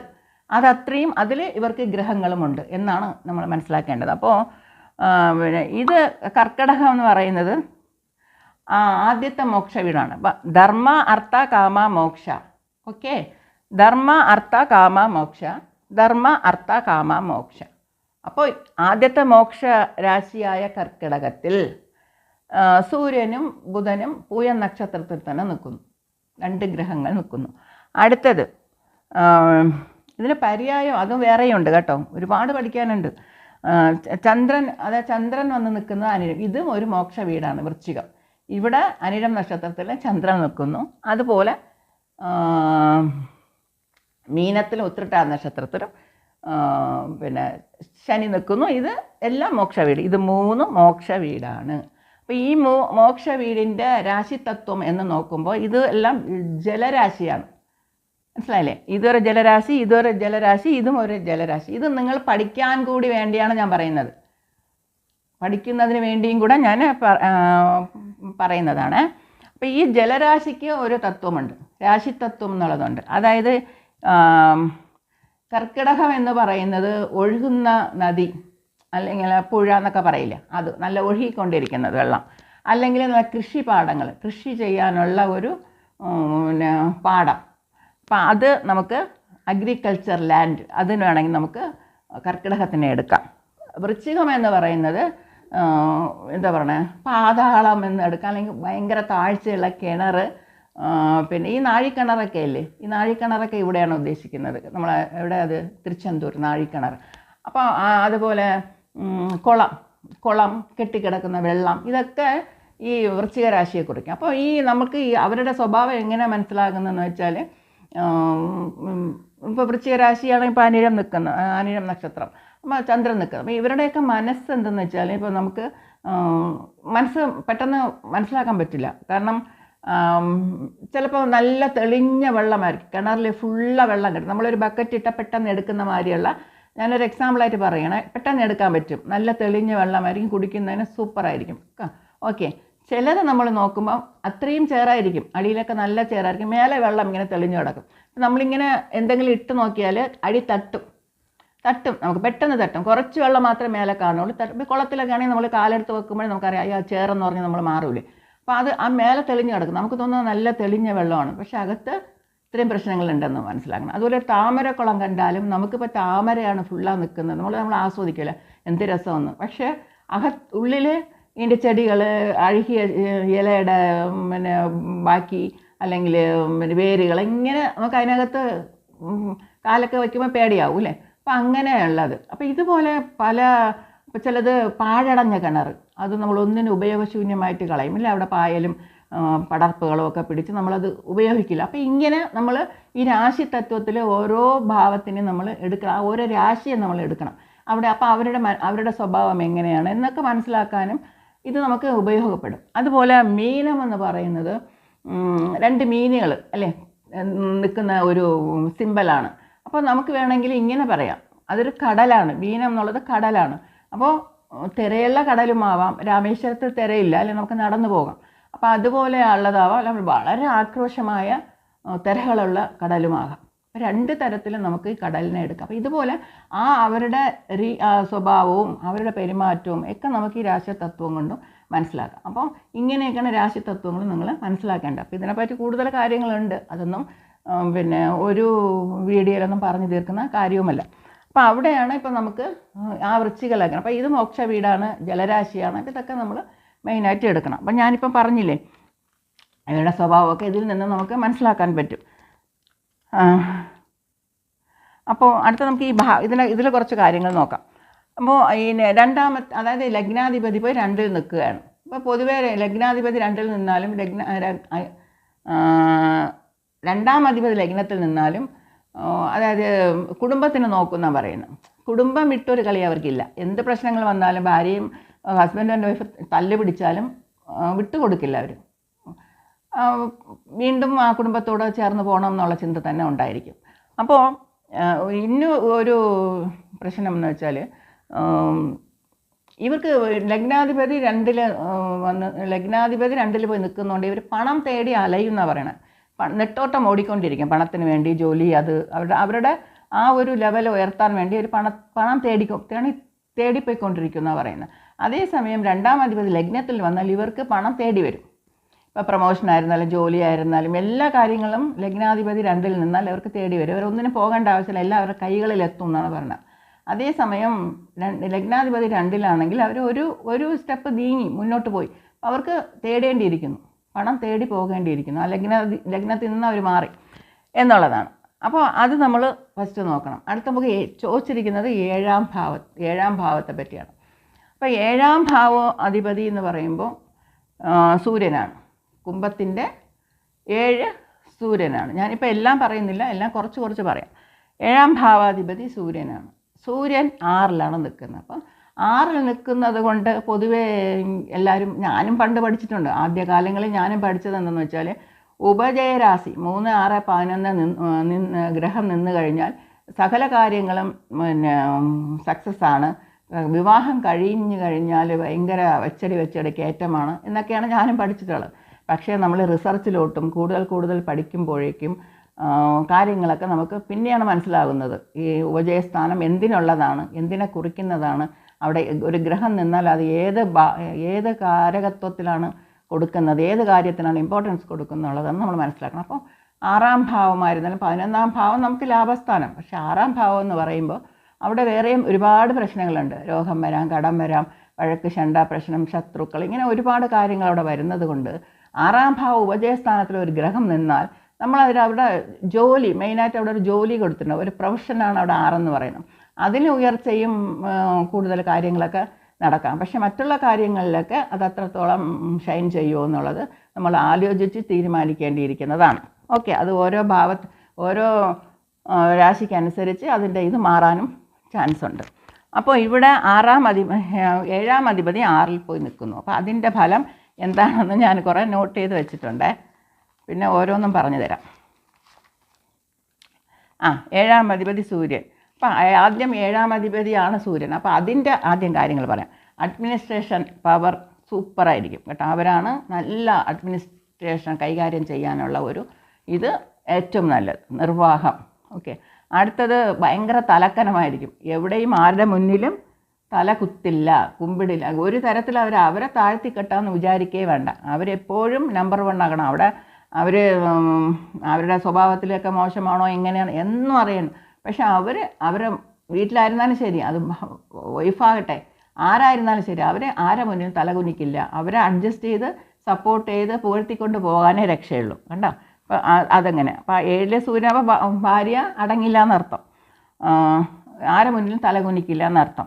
അത് കണ്ണാടി വെക്കാനുള്ള, അതായത് കണ്ണട വെക്കാനുള്ള ഒരു ചാൻസ് ഉണ്ട്. എന്തെങ്കിലും സൂര്യനല്ലേ, അപ്പം കണ്ണിന് എന്തെങ്കിലും അസുഖം ഉണ്ടാകാനുള്ളൊരു ചാൻസ് ഉണ്ട്. തലവേദന, വിട്ടുമാറാത്ത തലവേദന കാണാം. പിന്നെ അധികമായിട്ട് അധ്വാനിക്കും, നല്ലവണ്ണം ഹാർഡ് വർക്ക് ചെയ്യുന്ന ആളായിരിക്കും. അധികാരം, ഗൗരവം, അന്തസ്സ് എല്ലാം ഇവർക്കുണ്ട്. പക്ഷേ മാരേജിലെ പ്രോബ്ലംസ് ഉണ്ടായിരിക്കും. തീർച്ചയായിട്ടും അവർക്കൊരു, കാരണം അത് പ്രശ്നം വരും. അവർക്ക് സൂര്യനായതുകൊണ്ട് പലതും ഇവർക്ക് അഡ്ജസ്റ്റ് ചെയ്യാനൊന്നും പറ്റില്ല. ഭയങ്കര പെർഫെക്ഷനൊക്കെയാണ്. അപ്പോൾ അതിൻ്റേതായ എന്തെങ്കിലുമൊക്കെ കാരണങ്ങൾ കൊണ്ട് മാരേജ് ലൈഫിൽ പ്രശ്നങ്ങൾ ഉണ്ടാവാനുള്ളൊരു ചാൻസ് ഉണ്ട്. അപ്പോൾ ഇവരുടെ പേര് ചിലപ്പോൾ ഉഷ എന്നാവാം, ദീപ എന്നാവാം, ഒരുപാട് കാര്യങ്ങൾ അത് പറയുന്നുണ്ട്. പിന്നെ അതായത് നല്ല വൈഫ്, സത്യസന്ധയായ വൈഫായിരിക്കും. അല്ലെങ്കിൽ ഇവർക്ക് പറയുമ്പോൾ സത്യസന്ധയായ വൈഫ്, മറ്റുള്ളവർക്കാണെങ്കിൽ നമുക്ക് ഹസ്ബൻഡ് വൈഫിനെയും പറയണമല്ലോ. അപ്പോൾ അവർ നല്ല ഓണസ്റ്റി പേഴ്സൺ ആയിരിക്കും എന്നുള്ളതാണ് പറയുന്നത്. അപ്പം മിക്കവാറും ഇവരുടെ സൺഡേ സൂര്യനില്ല, സൺഡേ ജനിക്കാനുള്ള കാര്യം, സൺഡേ ആയിരിക്കും ചിലപ്പോൾ ജനിക്കുന്നത്, ചിലപ്പം സൺഡേ ആയിരിക്കും ഇവർ മാരേജ് നടക്കുന്നത്, അല്ലെങ്കിൽ എന്തെങ്കിലും ഗവൺമെൻറ് ഹോളിഡേയ്സിന് ഇവർക്ക് മാരേജ് നടക്കാൻ ചാൻസ് ഉണ്ട്. ഇപ്പോൾ ഇവരുടെ മാരേജിന് നല്ല ഒരു ആഡംബരത്തിലൊക്കെ നടക്കാം. വലിയ വലിയ VIPs, ഗവൺമെൻറ് ഒഫീഷ്യൽസൊക്കെ വന്ന്, പൊളിറ്റീഷ്യൻസൊക്കെ വന്ന് പങ്കെടുക്കുന്ന മാരേജ് ആവാനും ഒക്കെ ചാൻസ് ഉണ്ട്. പിന്നെ ചിലർക്ക് വന്ന് നെറ്റിയിൽ മുടി കുറവായിരിക്കും. ചിലപ്പം നമുക്ക് ചിലർക്ക് മനസ്സിലാവില്ല. ചിലപ്പോൾ ഇവിടെ നെറ്റി ചിലപ്പം ഉന്തി നിൽക്കണ പോലെയൊക്കെ തോന്നില്ല. അങ്ങനെ ഇവർക്ക് അങ്ങനെയുള്ള ചാൻസ് ഉണ്ടാകും. ഈ ഭാഗത്തൊക്കെ മുടി കുറച്ച് കയറിയിരിക്കും, അതാണ് ഉദ്ദേശിക്കുന്നത്. അപ്പം നെറ്റി നമുക്ക് നല്ല നെറ്റി ഫ്രണ്ടിലോട്ട് കാണും, അതാണ് ഉദ്ദേശിച്ചത്. പിന്നെ അഹങ്കാരത്തിൻ്റെ അങ്ങേയറ്റമായിരിക്കും കേട്ടോ, ഭയങ്കര അഹങ്കാരമായിരിക്കും. അത്രയുമായി എഴുതിയിട്ടുള്ളൂ ഞാൻ. അത് കഴിഞ്ഞിട്ട് ഇപ്പോൾ 7ാം അധിപതി പോയി 6ൽ നിൽക്കുന്നു. അവർക്ക് 7ാം ഭാവമാണ് ആവശ്യമുള്ളത്, 6ലാണ് പോയി നിൽക്കുന്നത്. അപ്പം 2 ജോലി ഉണ്ടായിരിക്കും. 2 ജോലി തീർച്ചയായിട്ടും ഉണ്ടായിരിക്കും. കാരണം ഒന്നാമത് പൂയം നക്ഷത്രത്തിന് ആണ് നിൽക്കുന്നത്. ഒന്നിൽ കൂടുതൽ 2 പ്രാവശ്യം ഒരു കാര്യം ചെയ്യുന്നതിന് 2 പ്രാവശ്യം ചെയ്യും. എവിടെയെങ്കിലും പോകുന്നെങ്കിലും എല്ലാം ഒന്ന് ചെക്ക് ചെയ്യുമല്ലോ. വീടൊക്കെ ചെക്ക് ചെയ്ത് ഇറങ്ങുമ്പോഴും ടാപ്പ് ക്ലോസ് ചെയ്തെങ്കിൽ 2 പ്രാവശ്യം, 1 പ്രാവശ്യം നോക്കിയിട്ടാൽ വീണ്ടും പോയി നോക്കും. വീട് പൂട്ടിയോ വീണ്ടും പോയി നോക്കും. പിന്നെ എല്ലാ സ്വിച്ചൊക്കെ ഓഫ് ചെയ്തിട്ടുണ്ടാവും, എന്നാലും വീണ്ടും ഒക്കെ പോയി ചെക്ക് ചെയ്യും. അതൊരു ഇവരുടെ ഒരു സ്വഭാവമാണ്. പറയുന്ന കാര്യം 2 പ്രാവശ്യം പറയും. ഇവർക്ക് ജോലി 2 പ്രാവശ്യം 2 ജോലി കിട്ടും. ഇങ്ങനെയൊക്കെ ഉണ്ട്. അപ്പം 7ാം അധിപതിക്ക് ഇവിടെ 2 ജോലി. ആ ജോലി ഗവൺമെൻറ് ജോലിയാവാം, ടീച്ചറാവാം, ഡോക്ടറാവാം, കോളേജ് പ്രൊഫസറാകാം, ഗവൺമെൻറ് ബന്ധപ്പെട്ട എന്തെങ്കിലും പണിയാവാം. ഓക്കെ, ബുധനും കൂടെ നിൽക്കുന്നു. അപ്പം വേണമെങ്കിൽ നമുക്ക് ലെക്ചറാകാം, എന്ത് വേണമെങ്കിലും പറയാം. ബാങ്കിൽ എന്തെങ്കിലും ജോലി കിട്ടാം, എങ്ങനെ വേണമെങ്കിലും പറയാം. അപ്പോൾ 2 ജോലിക്ക് സാധ്യതയുണ്ടെന്ന് പറയാം. തല്ലിപിടുത്തം, ഹസ്ബൻഡിനും വൈഫും വഴക്കുണ്ടാവാം. വിവാഹത്തിന് മുമ്പേ ഒരുപാട് നാൾ ചിലപ്പോൾ അന്വേഷിച്ച് ഉള്ള കല്യാണമായിരിക്കാം, അല്ലെങ്കിൽ വിവാഹത്തിന് പല പ്രശ്നങ്ങളുണ്ടായ കല്യാണമായിരിക്കാം. ലവ് മാരേജ് ആവാം, പിന്നെ താലി തന്നെ മാറിയ മാരേജ് ആയിരിക്കാം. ഇങ്ങനെയൊക്കെ ഉള്ളത് വേണമെങ്കിൽ പറയാം. അത് എല്ലാവർക്കും എല്ലാം വരുമെന്നില്ല. ഞാൻ നിങ്ങൾക്കും കൂടെ പഠിക്കാൻ വേണ്ടിയും കൂടെ പറയുകയാണ്. ഓക്കെ, പിന്നെ എന്താ എഴുതിയിട്ടുള്ളത്? കോളേജ് ലെക്ചർ, ഗവൺമെൻറ് ജോലി, മാരേജിന് പല പ്രശ്നങ്ങളുണ്ടായി. 2 രോഗത്തിന് മരുന്ന് കഴിക്കുന്ന ആളായിരിക്കും. അപ്പോൾ 2 രോഗം എന്ന് പറയുമ്പോൾ എന്തും ആവാം, പ്രഷറാവാം, അല്ലെങ്കിൽ ബ്ലഡ് പ്രഷറാവാം, ഷുഗറാവാം. പക്ഷേ ഇവിടെ 6ാം ഭാവം, 7ാം അധിപതി, 8ാം അധിപതി. അപ്പം 6-8 കണക്ഷൻ. 6 എന്ന് പറയുമ്പോൾ രോഗാവസ്ഥ, രോഗം. 7ഉം 8ഉം പറയുമ്പോൾ urinary tract infection, kidney stone surgery, അല്ലെങ്കിൽ കിഡ്നി റിലേറ്റഡ് എന്തെങ്കിലും പ്രോബ്ലംസ് ഉള്ള ആളാവാനുള്ള ഒരു ചാൻസ് കാണുന്നുണ്ട്. അപ്പോൾ 6ഉം 7ഉം 8ഉം കണക്റ്റായി വന്നാൽ, അതായത് 6 രോഗം 7ഉം 8 കണക്റ്റായി വന്നാൽ പൂയ നക്ഷത്രം ശനിയുടെ നക്ഷത്രം, രോഗത്തിൻ്റെ നക്ഷത്രം. ഇത് അങ്ങനെ ഒരു ചാൻസ് ഉണ്ട് എന്നുള്ളത് എനിക്ക് തോന്നുന്നു. പക്ഷേ അതിന് വേറെയും കാരണങ്ങളുണ്ട്. ഓക്കെ, ഇവർക്കൊരു ഈ വൈഫിന് ഒരു ആൻറ്റി കാണും ആരെങ്കിലും. നല്ല ചിലപ്പോൾ ഇവർ തല്ലുപിടുത്തമൊക്കെ ഉണ്ടാകും. ഇവർക്ക് പൊതുവെ കാണുന്നത് അനിഴം നക്ഷത്രത്തിന്, പൂയ നക്ഷത്രത്തിന് ആൻറ്റിമാരുമാർ തല്ലുപിടുത്തം കാണും. പിന്നെ പഠിച്ചുകൊണ്ടേയിരിക്കും. കാരണം പൂയ നക്ഷത്രമാണെങ്കിൽ പഠിച്ചുകൊണ്ടേയിരിക്കും. ഇത്രയും ഞാൻ എഴുതിയിട്ടുണ്ട്. പിന്നെ ചിലപ്പോൾ ഹാർട്ടിന് പ്രോബ്ലം വരാനുള്ള ചാൻസ് ഉണ്ട്. അതിന് ചിലപ്പോൾ ട്രീറ്റ്മെൻറ്റ് എടുക്കുന്ന ഒരവസ്ഥയാവാം, മരുന്ന് കഴിക്കുന്ന അവസ്ഥയാവാം. നട്ടലിന് പ്രോബ്ലം, ആർക്കെങ്കിലും ഇവരുടെ ഫാമിലി നട്ടലിലൊരു പ്രോബ്ലം ഉണ്ടായി സർജറിയോ മറ്റും നടക്കേണ്ട ഒരു അവസ്ഥയും ഉണ്ടാവാം. ഓക്കെ, അമ്മയ്ക്കും ആവാം. ചില ആൾക്കാർ, ഇവർക്ക് ഫാമിലി തന്നെ ആർക്കെങ്കിലും ഓർമ്മക്കുറവ് കാണും. ഓർമ്മക്കുറവ് കഴിഞ്ഞ് കുറേ കാലം കഴിഞ്ഞിട്ട് ആ ഓർമ്മ വരുന്ന പോലെ, അല്ലെങ്കിൽ ചികിത്സ മാറുന്നത്, അല്ലെങ്കിൽ പഠിക്കുമ്പോൾ ഏതെങ്കിലും ഇപ്പോൾ കോളേജിൽ അഡ്മിഷൻ കിട്ടും, വീണ്ടും അവിടെ നിന്ന് മാറി വേറൊരു കോളേജിലോട്ട് പോകാം, അല്ലെങ്കിൽ MBBS സീറ്റ് കിട്ടിയിട്ട് ആയുർവേദത്തിൽ പോകുന്നത്, ഇങ്ങനെയൊക്കെയുള്ള കാര്യങ്ങൾ ഇവരുടെ ഫാമിലിയിലുണ്ടായിരിക്കാം. ആർക്കെങ്കിലും ഹസ്ബൻഡിനോ വൈഫിനോ അമ്മയ്ക്കോ ആർക്കെങ്കിലുമൊക്കെ ഉണ്ടാകാനുള്ളൊരു ചാൻസ് ഉണ്ട്. പിന്നെ ഒന്ന് പറയേണ്ടത്, അടുത്ത നമുക്ക് 7ാം അധിപതി പറഞ്ഞു, മനസ്സിലായില്ലേ? അത് കഴിഞ്ഞിട്ട് 5ാം അധിപതി, 5 എന്ന് പറഞ്ഞത് മാന്തി നിൽക്കുന്നു, വാതകാധിപതിയായ ശുക്രൻ നിൽക്കുന്നു. അപ്പോൾ 5ാം ഭാവത്തിലൊരു പ്രശ്നം കാണുന്നുണ്ട്. അത് കഴിഞ്ഞിട്ട് അപ്പോൾ ഈ ഗുരു മാന്തിയോടെ നിന്നാലും ശുക്രൻ മാന്തിയോടെ നിന്നാലൊന്നും നല്ലതല്ല. അതേസമയം ഗുരുവിൻ്റെ ദൃഷ്ടി മാന്തിക്കുള്ളത് നല്ലതാണ്. അതുമാത്രമല്ല ശുക്രനും ചൊവ്വയും എന്താ പറയണേ, തിരുവാതിര നക്ഷത്രത്തിലാണ് നിൽക്കുന്നത്. അപ്പോൾ തിരുവാതിര എന്ന് പറയുമ്പോഴേ ഒരു കണ്ണുനീർ, പിന്നെ ശ്വാസത്തിനുള്ള പ്രശ്നം, തടസ്സം, ശ്വാസപ്രശ്നം, കഴുത്തിനൊരു പ്രോബ്ലം. തിരുവാതിര എന്ന് പറയുന്നത് തൊണ്ടയിലെ ഈ കുഴിയില്ലേ, അതാണ്. അപ്പോൾ ഇവിടെ കണ്ടത്തിനൊക്കെ പ്രശ്നങ്ങൾ വരാനുള്ള ചാൻസ് ഉണ്ട്. അപ്പോൾ ഇവിടെയൊക്കെ ഗുരു നിൽക്കുന്നത് 5ാം അധിപതി ഗുരു എന്നൊക്കെ പറഞ്ഞ് വരുമ്പോൾ പിന്നെ കഴുത്തിൽ നമ്മൾ ഷാളൊക്കെ ഇടുമ്പോൾ സൂക്ഷിച്ച് പോകാൻ പറയും. ബൈക്കിലൊക്കെ പോകുമ്പോൾ ഷാള് കഴുത്തിൽ ടൈറ്റായിട്ട് ഇടാൻ പാടില്ല, വളരെ ശ്രദ്ധിച്ച് ഷാള് പിടിച്ചോണമെന്ന് പറയും. കാരണം അത് കഴുത്തിൽ കുടുങ്ങാൻ പാടില്ല എന്ന് പറയാറുണ്ട്. അപ്പം ഇതൊക്കെ ഈ തിരുവാതിരയുടെ കാര്യമാണ് പറയുന്നത്. അപ്പം ഇതൊക്കെ നമ്മൾ ഓരോ ഗ്രഹം അവിടെ നിൽക്കുമ്പോൾ എന്താണെന്ന്, ഗുരു നിൽക്കുന്ന തിരുവാതിരയിൽ നിന്നാൽ അവർക്ക് പുത്രശോഭം ഉണ്ടെന്നാണ് പറയുന്നത് തിരുവാതിര. പക്ഷേ ഇത് ഗുരു പുണർന്ന നക്ഷത്രത്തിലാണ്. അപ്പോൾ ഇങ്ങനെയൊക്കെ നമുക്ക് പറയാൻ പറ്റും. അതുപോലെ ഇവരുടെ ഫാമിലിയിൽ വാരിശ് ജോലി, അത് അച്ഛൻ്റെ ജോലിയോ മുത്തച്ഛൻ്റെ ജോലിയോ ആർക്കെങ്കിലും ഇവർക്ക് കിട്ടില്ല, ഈ വ്യക്തിക്ക് കിട്ടില്ല, അവരുടെ സഹോദരന്, മൂത്ത സഹോദരന് അവർക്ക് പ്രശ്നം കിട്ടാനുള്ള ചാൻസ് ഉണ്ട്. അതുമാതിരി 3ാം ഭാവാധിപതി 5ൽ പോയി നിൽക്കുന്നു. അപ്പോൾ ഈ ഒരു മാറ്റം, കാരണം 3 എന്ന് പറഞ്ഞത് മാറ്റമാണ്, എല്ലാത്തിനും ഒരു മാറ്റം. അപ്പോൾ 5ാം അധിപതി എന്താ പറയുക, നമ്മുടെ കുടുംബദേവത. അപ്പോൾ ആ കുടുംബദേവത എന്ന് പറയുന്നത് ചിലപ്പോൾ മാറി വന്നിട്ടുണ്ടാവാം, വേറെ ഒരു സ്ഥലത്ത് നിന്ന് വന്നിരിക്കാം. ഇവർ തന്നെ പൂർവികം തന്നെ മാറ്റിയിട്ടുണ്ടാവാം, ഒരു സ്ഥലത്തു നിന്ന് വേറൊരു സ്ഥലത്തോട്ട് മാറ്റിയിട്ടുണ്ടാവാം. അതുപോലെ ഇവർ പുതിയതായിട്ട് ചിന്തിക്കുന്ന ആളായിരിക്കാം. എപ്പോഴും പഴയ ചിന്തയൊന്നുമല്ല, മാറ്റിക്കൊണ്ടേയിരിക്കും. ദിവസങ്ങൾ കൂടി പോകെ ഓരോന്നും പുതിയ മാറ്റങ്ങൾ കൊണ്ടുവരുന്നതായിരിക്കും. ഈ 3ാം ഭാവവും 5ഉം കൂടെ കണക്ഷൻ വരുന്നത്. അല്ലെങ്കിൽ കറസ്പോണ്ടൻസ് കോഴ്സിൽ പഠിക്കൂലേ, ഇതുവഴി പഠിക്കുന്ന, ഡയറക്റ്റായി പോയി പഠിക്കുന്നതിന് പകരം കറസ്പോണ്ടൻസ് കോഴ്സ് വഴി പഠിക്കുന്നത് എല്ലാം ഈ 3ഉം 5ഉം കണക്റ്റ് ആവുമെന്നാണ് പറയുന്നത്. അപ്പം ശുക്രൻ ബാധകാധിപതിയാണ്. ശുക്രനും തിരുവാതിര നക്ഷത്രത്തിലാണ്, മാന്തിയും തിരുവാതിര നക്ഷത്രത്തിലാണ്. അപ്പോൾ 5ാം ഭാവത്തിലൊരു ചെറിയ പ്രശ്നം കാണുന്നു. 5ാം ഭാവാധിപതി 6ലാണ്, മനസ്സിലായില്ല? 5ലും ഇത്രയും പ്രശ്നമുണ്ട്. 5ാം ഭാവാധിപതി 6ൽ നിൽക്കുന്നു. ആ 5ാം അധിപതി കമ്പസ്റ്റുമാണ്. അപ്പം കുഞ്ഞുങ്ങൾക്ക് ഉണ്ടാകാനുള്ളൊരു ബുദ്ധിമുട്ടുണ്ടാകും. അങ്ങനെ കുഞ്ഞുങ്ങളുണ്ടായിരുന്നാൽ കുഞ്ഞുങ്ങളെ പറ്റിയുള്ളൊരു വിഷമം, കഷ്ടം ഒക്കെ ഉണ്ടാകുന്നു. പക്ഷേ ഇനി നമ്മൾ ഒരു ഭാവത്തിൽ ഒരു ഗ്രഹങ്ങൾ നിൽക്കുമ്പോൾ ആ ഗ്രഹത്തിന് ബലമുണ്ടോ എന്നുള്ളത് നമ്മൾ നോക്കാറുണ്ട്. അങ്ങനെ ബലം നോക്കുമ്പോൾ സൂര്യനും ബുധനും 6ലാണ് നിൽക്കുന്നത്. ഓക്കെ, ആ നിൽക്കുന്ന ഇവർ ടെനൻ്റായിട്ട് നിൽക്കുകയാണ്. ഇവരുടെ ഓൺ ഹൗസ് അല്ല ഇത്. അപ്പം ഇവിടുത്തെ ഓണറായ ചന്ദ്രൻ, ഈ വീടിൻ്റെ അധിപതിയായ ചന്ദ്രൻ ഇവിടെ നീചനാണ്. അപ്പോൾ ഈ ഗ്രഹങ്ങൾക്ക് ബലം കുറവെന്നാണ് പറയാം. അതേസമയം ചന്ദ്രൻ ഉച്ചനാണെങ്കിൽ ഇവിടെ ബലമുണ്ടെന്ന് പറയാം. അപ്പോൾ വീട് കൊടുത്ത ഗ്രഹം നീചനാണ്, ഇവർക്ക് വീട് കൊടുത്ത ഗ്രഹം നീചന അവസ്ഥയിലാണ് നിൽക്കുന്നത്. അപ്പം ഇവിടെ ബലക്കുറവെന്ന് പറയാം. പിന്നെ പൂയം നക്ഷത്രത്തിലും 1ൽ കൂടുതലെന്നാണ് കാണിക്കുന്നത്, 2 എന്നാണ് കാണിക്കുന്നത്. അപ്പോൾ ഇതൊക്കെ കൊണ്ട് ഒരു എന്താ പറയുക, 5ാം ഭാവവും അത്ര ഒരു നല്ലതായിട്ട് കാണുന്നില്ല. 5ാം ഭാവത്തിന് ട്രീറ്റ്മെൻറ്റ് വഴിയൊക്കെ അപ്പോൾ ഇനി അതൊരു തിഥി ശൂന്യം എന്നുള്ളതൊക്കെ ഉണ്ട് കേട്ടോ. തിഥി ഏതെന്നറിയില്ല. തിഥി നോക്കിയാൽ നമുക്ക് ഏത് ഭാവമാണ് ശൂന്യമായിട്ടുണ്ടെന്ന് നോക്കിയാൽ അതേപ്പറ്റി കൂടുതൽ കാര്യങ്ങൾ അറിയാൻ പറ്റും, മനസ്സിലായില്ലേ?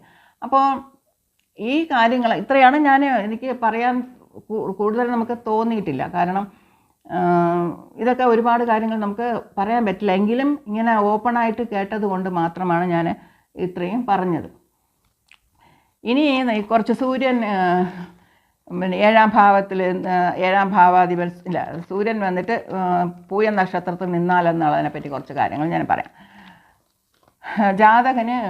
ജാതകൻ പ്രശസ്തനാവും എന്നാണ് പറയുന്നത്. അച്ഛൻ്റെ വഴിയിൽ ഗവൺമെൻറ്റിൽ പൊളിറ്റിക്സിലൊക്കെ എന്തെങ്കിലും അച്ഛന് ജോലിയോ അല്ലെങ്കിൽ പൊളിറ്റിക്സ്, കാരണം ഇത് ചന്ദ്രൻ എന്ന് പറഞ്ഞത് താമരയാണ് കേട്ടോ. അപ്പം ഇവർക്ക് സൂര്യൻ പൂയത്തിൽ നിൽക്കുന്നത് കൊണ്ട് ഇവർക്ക് ഒരു ജനക്കൂട്ടം കാണും. ഇവരുടെ കൂടെ എപ്പോഴും ആൾക്കാരുണ്ടായിരിക്കും. അതായത് തനിയെ നിൽക്കില്ല. നമ്മളിപ്പം പറയില്ലേ ഫോളോവേഴ്സ് നിറയെ ഉണ്ടായിരിക്കും. ആരെങ്കിലുമൊക്കെ ഒരു ഗ്രൂപ്പ് ഓഫ് ആൾക്കാർ ഇവരുടെ കൂടെ എപ്പോഴും ഉണ്ടായിരിക്കും. പിന്നെ ചിലപ്പോൾ ഈ ജാതകം ജനിച്ച ശേഷമായിരിക്കും ഇവർക്ക് പ്രോഗ്രസ് വന്നിട്ടുണ്ടാവുക. അതുവരെ പിന്നെ അമ്മയ്ക്ക് ഹാർട്ടിന് പ്രോബ്ലം ഉണ്ടായിരിക്കാം, അല്ലെങ്കിൽ നട്ടലിനൊക്കെ സർജറി പോലെ എന്തെങ്കിലുമൊക്കെ നടക്കാനുള്ള ചാൻസ് ഉണ്ട്. അമ്മയ്ക്ക് തന്നെ അവരുടെ വീട്ടിൽ നിന്നും ചിലപ്പം സ്വത്തൊന്നും കൊടുത്തിരിക്കില്ല, അല്ലെങ്കിൽ ഇവർ അങ്ങോട്ട് എഴുതി കൊടുത്തിരിക്കും, വേണ്ടാന്ന് പറഞ്ഞ് എഴുതി കൊടുക്കേണ്ട ഒരവസ്ഥയൊക്കെ ചിലപ്പം ഉണ്ടായിരിക്കും. ഇവരുടെ വീട്ടിൽ ആരെങ്കിലും ഹാർട്ട് പേഷ്യൻ്റ് കാണും, അല്ലെങ്കിൽ ഹാർട്ട് പ്രോബ്ലത്തിൽ മരിച്ചുപോയ ആരെങ്കിലുമൊക്കെ ഇവിടെ കുടുംബത്തിൽ കാണാനുള്ള ഒരു ചാൻസ് ഉണ്ട്. ഇവർ ജ്യോതിഷം പഠിച്ചാൽ നല്ലതായിട്ട് വരും, അല്ലെങ്കിൽ അവരുടെ ഫാമിലിയിൽ തന്നെ ചിലപ്പം ജ്യോതിഷികൾ കാണാനും ഒരു ചാൻസ് ഉണ്ട്. ജീവിതത്തിൽ ഇപ്പം നമ്മളിപ്പോൾ ഇവിടെ 7ാം അധിപതിയെ കണക്ട് ചെയ്ത് പറയണമെങ്കിലും നമ്മുടെ ജാതകത്തിൽ സൂര്യൻ പൂയ നക്ഷത്രത്തിൽ നിന്നുള്ള ഫലങ്ങളാണ് നമ്മൾ പറയുന്നത് കേട്ടോ. അപ്പോൾ ഏത് പൊസിഷനായിരുന്നാലും ടോപ്പിൽ വരും.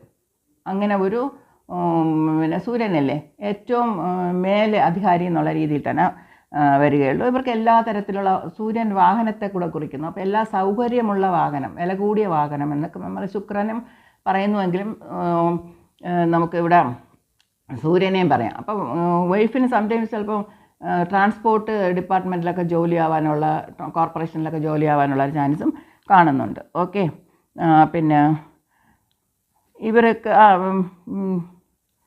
അതുപോലെ സൂര്യൻ പൂയ നക്ഷത്രത്തിൽ നിന്ന് ഇവർക്ക് ഗിഫ്റ്റൊക്കെ ആരെങ്കിലുമൊക്കെ കൊണ്ടുതരും. ഇവരങ്ങോട്ട് കൊടുക്കുന്ന പോലെയാണ്. എനിക്കിപ്പം 10,000 രൂപ തരാമെന്ന് പറഞ്ഞിരിക്കുകയാണ്. ഓക്കെ, നോക്കാം. പിന്നെ അതുപോലെ സ്റ്റേജ് പെർഫോമൻസ്, പാട്ട്, ഡാൻസ്, അപ്പം ഇങ്ങനെയൊക്കെയുള്ള കാര്യങ്ങൾ, സിനിമയിലുള്ള അഭിനയം, ഇതൊക്കെ ഇവർക്ക് ചിലപ്പം സക്സസ് ആവാനുള്ള ചാൻസും ഉണ്ട്. പിന്നെ ഈ സ്റ്റേജിൽ എന്തെങ്കിലും അംഗീകാരം കിട്ടുന്നത്, ഈ പൊന്നാട ചാർത്തുന്നത്, ഹാരമിടുന്നത്, അതുമൊക്കെ ചിലപ്പം നടക്കാനുള്ള ഒരു ചാൻസ് കാണുന്നുണ്ട്. പിന്നെ നല്ല എഴുതും, ചിലപ്പം പിന്നെ പത്രത്തിലൊക്കെ ജോലിയായിരിക്കാം. പിന്നെ ഡോക്ടേഴ്സ് കാണാം ഒരു ഫാമിലിയിൽ. ചിലപ്പോൾ മെഡിസിൻ പഠിക്കാം, അതുപോലെ ചിലപ്പോൾ വേറെ ഏതെങ്കിലും ലൈനിലും പോകാം കേട്ടോ. കാരണം ഇവർക്ക് സ്കൂൾ മാറുന്നതും കോളേജ് മാറുന്നതൊക്കെ ഇവർക്ക് കാണിക്കുന്നുണ്ട്. ഒരു കാര്യത്തിന് പഠിക്കാൻ പോയാൽ അവർ അവിടെ നിന്ന് മാറി വേറെ ഒന്നിലോട്ട് മാറും. അതുകൊണ്ട് ഇവർക്ക് മെഡിക്കലും വരാൻ ചാൻസ് ഉണ്ട്, അല്ലാതെയും പറയുന്നുണ്ട്.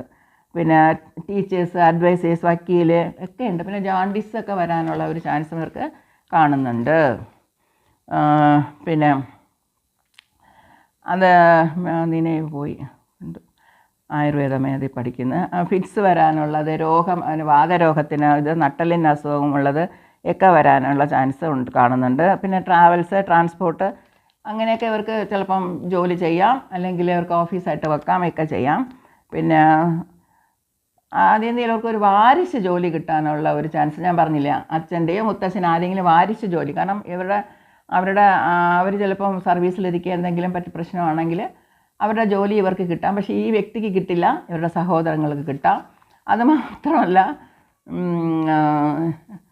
പൂർവികത്തിൽ ഇവരുടെ മൂത്ത സഹോദരി ചിലപ്പോൾ പ്രശ്നം ഉണ്ടാക്കാം. അത് ചിലപ്പോൾ നടക്കാം. കാരണം കറക്റ്റ് പൂർവികത്തിൽ 5 എന്ന് പറഞ്ഞ പൂർവികമാണ്. 4 5 ചേർന്നിരിക്കുകയാണ്. 5 5-ാം ഭാവത്തിൽ 4-ാം അധിപതി ഇരിക്കുകയാണ് അല്ലേ. അപ്പോൾ ചിലപ്പോൾ പൂർവികത്തിൽ ലേഡി, മൂത്ത സഹോദരിയാവാം, ഇളയ സഹോദരി, ആരെങ്കിലും പ്രശ്നമുണ്ടാക്കാനുള്ള ഒരു ചാൻസ് ഉണ്ട്. സ്വത്ത് തർക്കമുണ്ടാവാനുള്ള ചാൻസ് ഇവർക്ക് കാണുന്നുണ്ട്. അപ്പോൾ അതൊക്കെ ഉണ്ടെങ്കിൽ എനിക്ക് എഴുതണം കേട്ടോ കമൻസിൽ. അതുപോലെ കണ്ണിന് പ്രോബ്ലം ഉള്ളത്, നട്ടലിന് പ്രശ്നമുള്ളതൊക്കെ എഴുതണം എനിക്ക്. പിന്നെ അടിക്കടി ഫ്ലൈറ്റ് സവാരി ചെയ്യാം. അനിഴം നക്ഷത്രത്തിനുമുണ്ട് ഫ്ലൈറ്റിൽ പോകുന്നത്. അപ്പോൾ ഇവർക്ക് കൂടുതൽ ചിലപ്പോൾ ഫോറിനിലൊക്കെ ജോലി ചെയ്യാം, ദൂരസ്ഥലത്തിലിരിക്കാം. ഇത് ലഗ്നാധിപതി മീനത്തിലാണ്. മീനെന്ന് പറഞ്ഞത് ദൂരദേശം, കടൽ, കാലപുരുഷൻ്റെ 12 ഓക്കെ. അപ്പോൾ അതായത് നമ്മൾ ജനിച്ച സ്ഥലത്തു നിന്ന് വേറെ സ്ഥലത്ത് താമസിക്കാനുള്ള യോഗം. പിന്നെ സൂര്യൻ പൂയ നക്ഷത്രത്തിൽ നിൽക്കുന്നതുകൊണ്ട് ചിലപ്പോൾ നഗരവാസിയായിരിക്കും. അവർ ഗ്രാമത്തിലൊന്നും താമസിക്കില്ല. തലസ്ഥാന നഗരം എവിടെയാണോ അവിടെ പോയി താമസിക്കാനുള്ള ഒരു ഇതുണ്ട്. പിന്നെ ഞാൻ ഇവരുടെ ഇതൊന്ന് പ്രത്യേകം പറയേണ്ട കാര്യമാണ്. കാരണം ഈ ജാതകം വന്നപ്പോൾ ഞാൻ ആദ്യം നോക്കിയപ്പോൾ അവരുടെ പേരാണ് നോക്കിയത്. പേരില്ലായിരുന്നു. സ്വാമി ഫെസിലിറ്റി എന്നാണ് എന്നാണ് കൊടുത്തിരുന്നത്. ആണോ ഫെസിലിറ്റി? കൊടുത്തിരുന്നത്. അപ്പോഴേ എനിക്ക് മനസ്സിലായി സൂര്യൻ പൂയം നക്ഷത്രത്തിലായിരിക്കുമെന്ന്. ആദ്യ നോട്ടത്തിൽ എനിക്ക് മനസ്സിലായി. കാരണം ഇവരുടെ അച്ഛനെ ചിലപ്പോൾ സ്വാമി എന്ന് വിളിക്കാം, സ്വാമി എന്ന് വിളിക്കാം. ഈ പൂയം നക്ഷത്രം എന്ന് പറഞ്ഞാൽ ശനിയുടെ നക്ഷത്രമാണ്. ഇവരുടെ അതിദേവത ബൃഹസ്പതിയാണ്. അപ്പോൾ ഗുരു എന്ന് പറഞ്ഞാൽ സ്വാമിയാണ്. അപ്പം ഇവരുടെ അച്ഛനെ സ്വാമി എന്ന് വിളിക്കാം, അല്ലെങ്കിൽ സ്വാമി എന്നുള്ള പേരായിരിക്കാം സ്വാമിനാഥൻ, ഗുരുസ്വാമി, അല്ലെങ്കിൽ ഒരു ഗുരുസ്വാമിയാവാം. ഏതോ ഒരു സ്വാമി എന്നുള്ള ഒരു സംബോധന ഇവിടെ വരുന്നുണ്ട്. അപ്പോൾ അതുകൊണ്ട് ആദ്യമേ ഞാൻ മനസ്സിലാക്കി പൂയം നക്ഷത്രത്തിലായിരിക്കണം സൂര്യനെന്ന്. ഓക്കെ. പിന്നെ അല്ലെങ്കിൽ മുതലാളി എന്ന് വിളിക്കും, ബോസ് എന്ന് വിളിക്കും, നമ്മൾ മാഷ് എന്ന് വിളിക്കും അല്ലേ, നമ്മൾ റെസ്പെക്റ്റ് കൊടുത്ത് നമ്മൾ വ്യത്യാസമായിട്ട് വിളിക്കൂലേ, അതൊക്കെ ഇതിൽ ഉൾപ്പെടുന്നതാണ്. ചിലർ ടൈൽസ് ഗ്രാനൈറ്റ് ഒക്കെ തൊഴിൽ ചെയ്യാം. പിന്നെ ഇവർക്ക് അനിഴം നക്ഷത്രമായതുകൊണ്ട് കെട്ടിട നിർമ്മാണം, അത് സിവിൽ എഞ്ചിനീയറിംഗ് പഠിക്കും. അപ്പോൾ അതിൽ വന്ന് ഷൈൻ ചെയ്യും. വലിയ വലിയ മാൾ കെട്ടും. കാരണം ഇവർ എഞ്ചിനീയേഴ്സ് ആയിരിക്കും കേട്ടോ. വലിയ അവരുടെ പിന്നെ മാള്, വലിയ പ്രോജക്റ്റ്, വലിയ വലിയ ബിൽഡിങ് എല്ലാം ഇവർക്ക് കിട്ടാനുള്ള യോഗമുണ്ട്. ചിലർ ടീ എസ്റ്റേറ്റ് വരെ വെക്കും, കടന്നു പോകും. പിന്നെ ബേക്കറി, സ്വീറ്റ്സ് ഐറ്റം ഒക്കെ ചെയ്യാനുള്ള ചാൻസ് ഉണ്ട്. ഒരുപാട് കാര്യങ്ങൾ എഴുതിയിട്ടുണ്ട്, പക്ഷേ എല്ലാം പറയാനുള്ള ബുദ്ധിമുട്ടുമുണ്ട്. കണ്ണ് പ്രോബ്ലം തീർച്ചയായിട്ടും കണ്ണാടി വെക്കുന്നതാണ്. മുടി നരയ്ക്കും കേട്ടോ, ഇവർക്ക് മുടി നരയ്ക്കും. അതുപോലെ എല്ലിന് ബാധിക്കും. അച്ഛനും മകനും ഡിഫറൻസ് ഓഫ് ഒപ്പീനിയൻ വരും. ചിലപ്പം ചില ആളുകൾക്ക് അവസാനം വരയ്ക്കും, അച്ഛൻ്റെ അവസാന കാലം വരയ്ക്കും ഇവരുടെ അഭിപ്രായ വ്യത്യാസം മാറില്ല. അച്ഛനൊന്ന് പറയും, മകനൊന്ന് പറയും, അനുസരണയെ കാണില്ല. അങ്ങനെയും ഉണ്ടാകാനുള്ള ചാൻസ് ഉണ്ട്. ചില ആളുകൾക്ക് വലിയ കുഴപ്പമില്ലാതെ പോകുന്നതായിട്ടും കണ്ടുവരുന്നുണ്ട്. ഇതൊക്കെ ഞാൻ പലരിൽ നിന്ന് മനസ്സിലാക്കിയ കാര്യങ്ങളാണ് കേട്ടോ, അതാണ് പറയുന്നത്. അപ്പോൾ ചെറിയ വയസ്സിൽ ഇവർക്ക് മുടി നരയ്ക്കാനുള്ള ഒരു ചാൻസ് ഉണ്ട്. അതുപോലെ താരനുണ്ടാവാം, മുടിക്ക് എന്തെങ്കിലും പ്രശ്നം, ആ കാലം നരയാവാം, അല്ലെങ്കിൽ എന്തെങ്കിലും മുടി സ്റ്റൈലോ എന്തെങ്കിലുമൊക്കെ ഒരു വ്യത്യാസം ഇവർക്ക് ഉണ്ടാവാനുള്ള ഒരു ചാൻസ് ഉണ്ട്. പനി വരാനുള്ള ചാൻസ് ഉണ്ട്. സ്പൈനൽ കോഡ് സർജറിക്കുള്ള ചാൻസ് ഉണ്ട്. പിന്നെ ഇവർ വന്ന് അമ്പലങ്ങളിൽ ചിലപ്പോൾ ദാനം ചെയ്യും എന്തെങ്കിലുമൊക്കെ. ചിലപ്പോൾ ക്ഷേത്രപ്പണി അവർക്ക് ചെയ്യാൻ പറ്റും, അല്ലെങ്കിൽ ക്ഷേത്രം കെട്ടാനുള്ള ഒരു യോഗമുണ്ട്, അല്ലെങ്കിൽ ആ അമ്പലങ്ങളിൽ മേൽക്കൂര, അതായത് സീലിംഗ് എന്ന് പറയില്ലേ നമ്മൾ, അതിൻ്റെ കോൺക്രീറ്റ് പണി അത് ചെയ്തു കൊടുക്കും. അല്ലെങ്കിൽ മേൽക്കൂര തന്നെ ആസ്ബസ്റ്റോ ഷീറ്റിലോ വേറെ എന്തെങ്കിലും ഒരു മേൽക്കൂര ചെയ്ത്, സൂര്യനായതുകൊണ്ടാണ് മേൽക്കൂര പറയുന്നത്. അപ്പോൾ ആ മേൽക്കൂര ചെയ്ത് കൊടുക്കാനുള്ള ഒരു ചാൻസ് ഇവർക്ക് കാണുന്നുണ്ട്. ചിലർ പൂജാരി കൂടെ ആവാം, ഹോമം ചെയ്യുന്ന ആൾ കൂടെ ആകാം. അപ്പോൾ ഇവർക്ക് പ്രശ്നം എന്ന് വെച്ചാൽ എല്ലാവരും പ്ലാൻ ചെയ്ത് ചെയ്യണം. പ്ലാനിങ് തെറ്റിപ്പോണെങ്കിൽ ആകപ്പാടെ പ്രശ്നമാണ്. നല്ല ഫ്രണ്ട്സൊക്കെ ഉണ്ടായിരിക്കും. ഒന്നുമില്ല, കണ്ണിന് തന്നെ പ്രോബ്ലം ഇല്ലെങ്കിലും മറ്റുള്ളവരുടെ മുന്നിൽ കൂളിംഗ് ഗ്ലാസ്സൊക്കെ ഇട്ട് ഷൈൻ ചെയ്ത് നടക്കും. അപ്പോൾ മറ്റുള്ളവർക്ക് തോന്നി എന്തോ പിന്നെ എന്താ പറഞ്ഞത്, എന്തോ റെഡ് അയ്യോ എന്തെങ്കിലും പ്രോബ്ലം കാണുമെന്ന് വിചാരിക്കും. എപ്പോഴും കൂളിംഗ് ഗ്ലാസ്സൊക്കെ ഇട്ട് സ്റ്റൈലായിട്ട് നടക്കുന്ന ഒരു ആളാണ്. പക്ഷേ ജോലി എന്ന് പറഞ്ഞാൽ മിക്കവാറും അവരുടെ ബ്രദറിനാർക്കും ജോലി കിട്ടുന്ന ഒരവസ്ഥ. അപ്പോൾ ഇതൊക്കെ തന്നെയാണ് ഞാൻ പറഞ്ഞിട്ടുള്ളത്. പിന്നെ അനിഴം നക്ഷത്രത്തിൽ വേണമെങ്കിൽ കുറച്ച് കാര്യങ്ങൾ കൂടെ പറയാം. കോൺട്രാക്ടർ പണി കാണും, ബിൽഡേഴ്സ് ആവാം, കെട്ടിടപ്പണി, കല്ല്, മണ്ണാൽ, ജല്ലി, പിന്നെ കിണർ ക്ലീൻ ചെയ്യാൻ പോകുന്നില്ലേ അവർ, കിണറിലിറങ്ങി ജോലി ചെയ്യുന്നവർ ഒക്കെ ഉണ്ടാവും. പിന്നെ ലക്ഷ്മി, കൃഷ്ണ, ഗോവിന്ദൻ, ഗോപാലൻ ഇങ്ങനെയൊക്കെയുള്ള വിഷ്ണുവിൻ്റെ പേരുകളൊക്കെ വരാം. അതുപോലെ ലക്ഷ്മിയുടെ പേരുകളൊക്കെ, പിന്നെ അഞ്ജന, ഇങ്ങനെ മാരുതി, ചിലപ്പോൾ ഇവർ മാരുതി കാറായിരിക്കും ഫസ്റ്റ് വാങ്ങിയത്, അങ്ങനെയും കാണാം. രമ, ഇവരുടെ ഇപ്പം പൂയം നക്ഷത്രം എന്ന് പറഞ്ഞാൽ സൂര്യനെന്നല്ല, പൊതുവേ ഇവർക്ക് മണി എന്നുള്ള പേര് കാണും. ഇതൊക്കെ ഇവർക്ക് കാണും. പിന്നെ മറ്റുള്ളവരുടെ സ്വത്ത് ഇവരുടെ പേരിൽ കാണും. ചിലപ്പം പൂർവികത്തിൽ ഇവരുടെ പേരിൽ എഴുതി കൊടുക്കും, പിന്നീട് ഇവരതിനെ മറ്റുള്ളവർക്ക് എഴുതി കൊടുക്കും. അങ്ങനെയുള്ള ചാൻസൊക്കെ കാണുന്നുണ്ട്. പിന്നെ വൈഫിനെയും കുട്ടികളുമായിട്ടൊക്കെ പിരിഞ്ഞിരിക്കേണ്ട അവസ്ഥ കാണുന്നുണ്ട്. അപ്പോൾ ഇനി ഞാനൊന്ന് പറയാം. നമ്മളിപ്പോൾ എല്ലാം നോക്കിയ ശേഷമല്ല ഇത് നോക്കുന്നത്, ഇത് ആദ്യം നോക്കേണ്ട കാര്യമാണ്. ഞാനത് പറയേണ്ടെന്ന് വെച്ചിട്ടാണ്, എങ്കിലും ഞാൻ പറയാം. ലഗ്നം നമ്മൾ ആയുർബലം നോക്കും.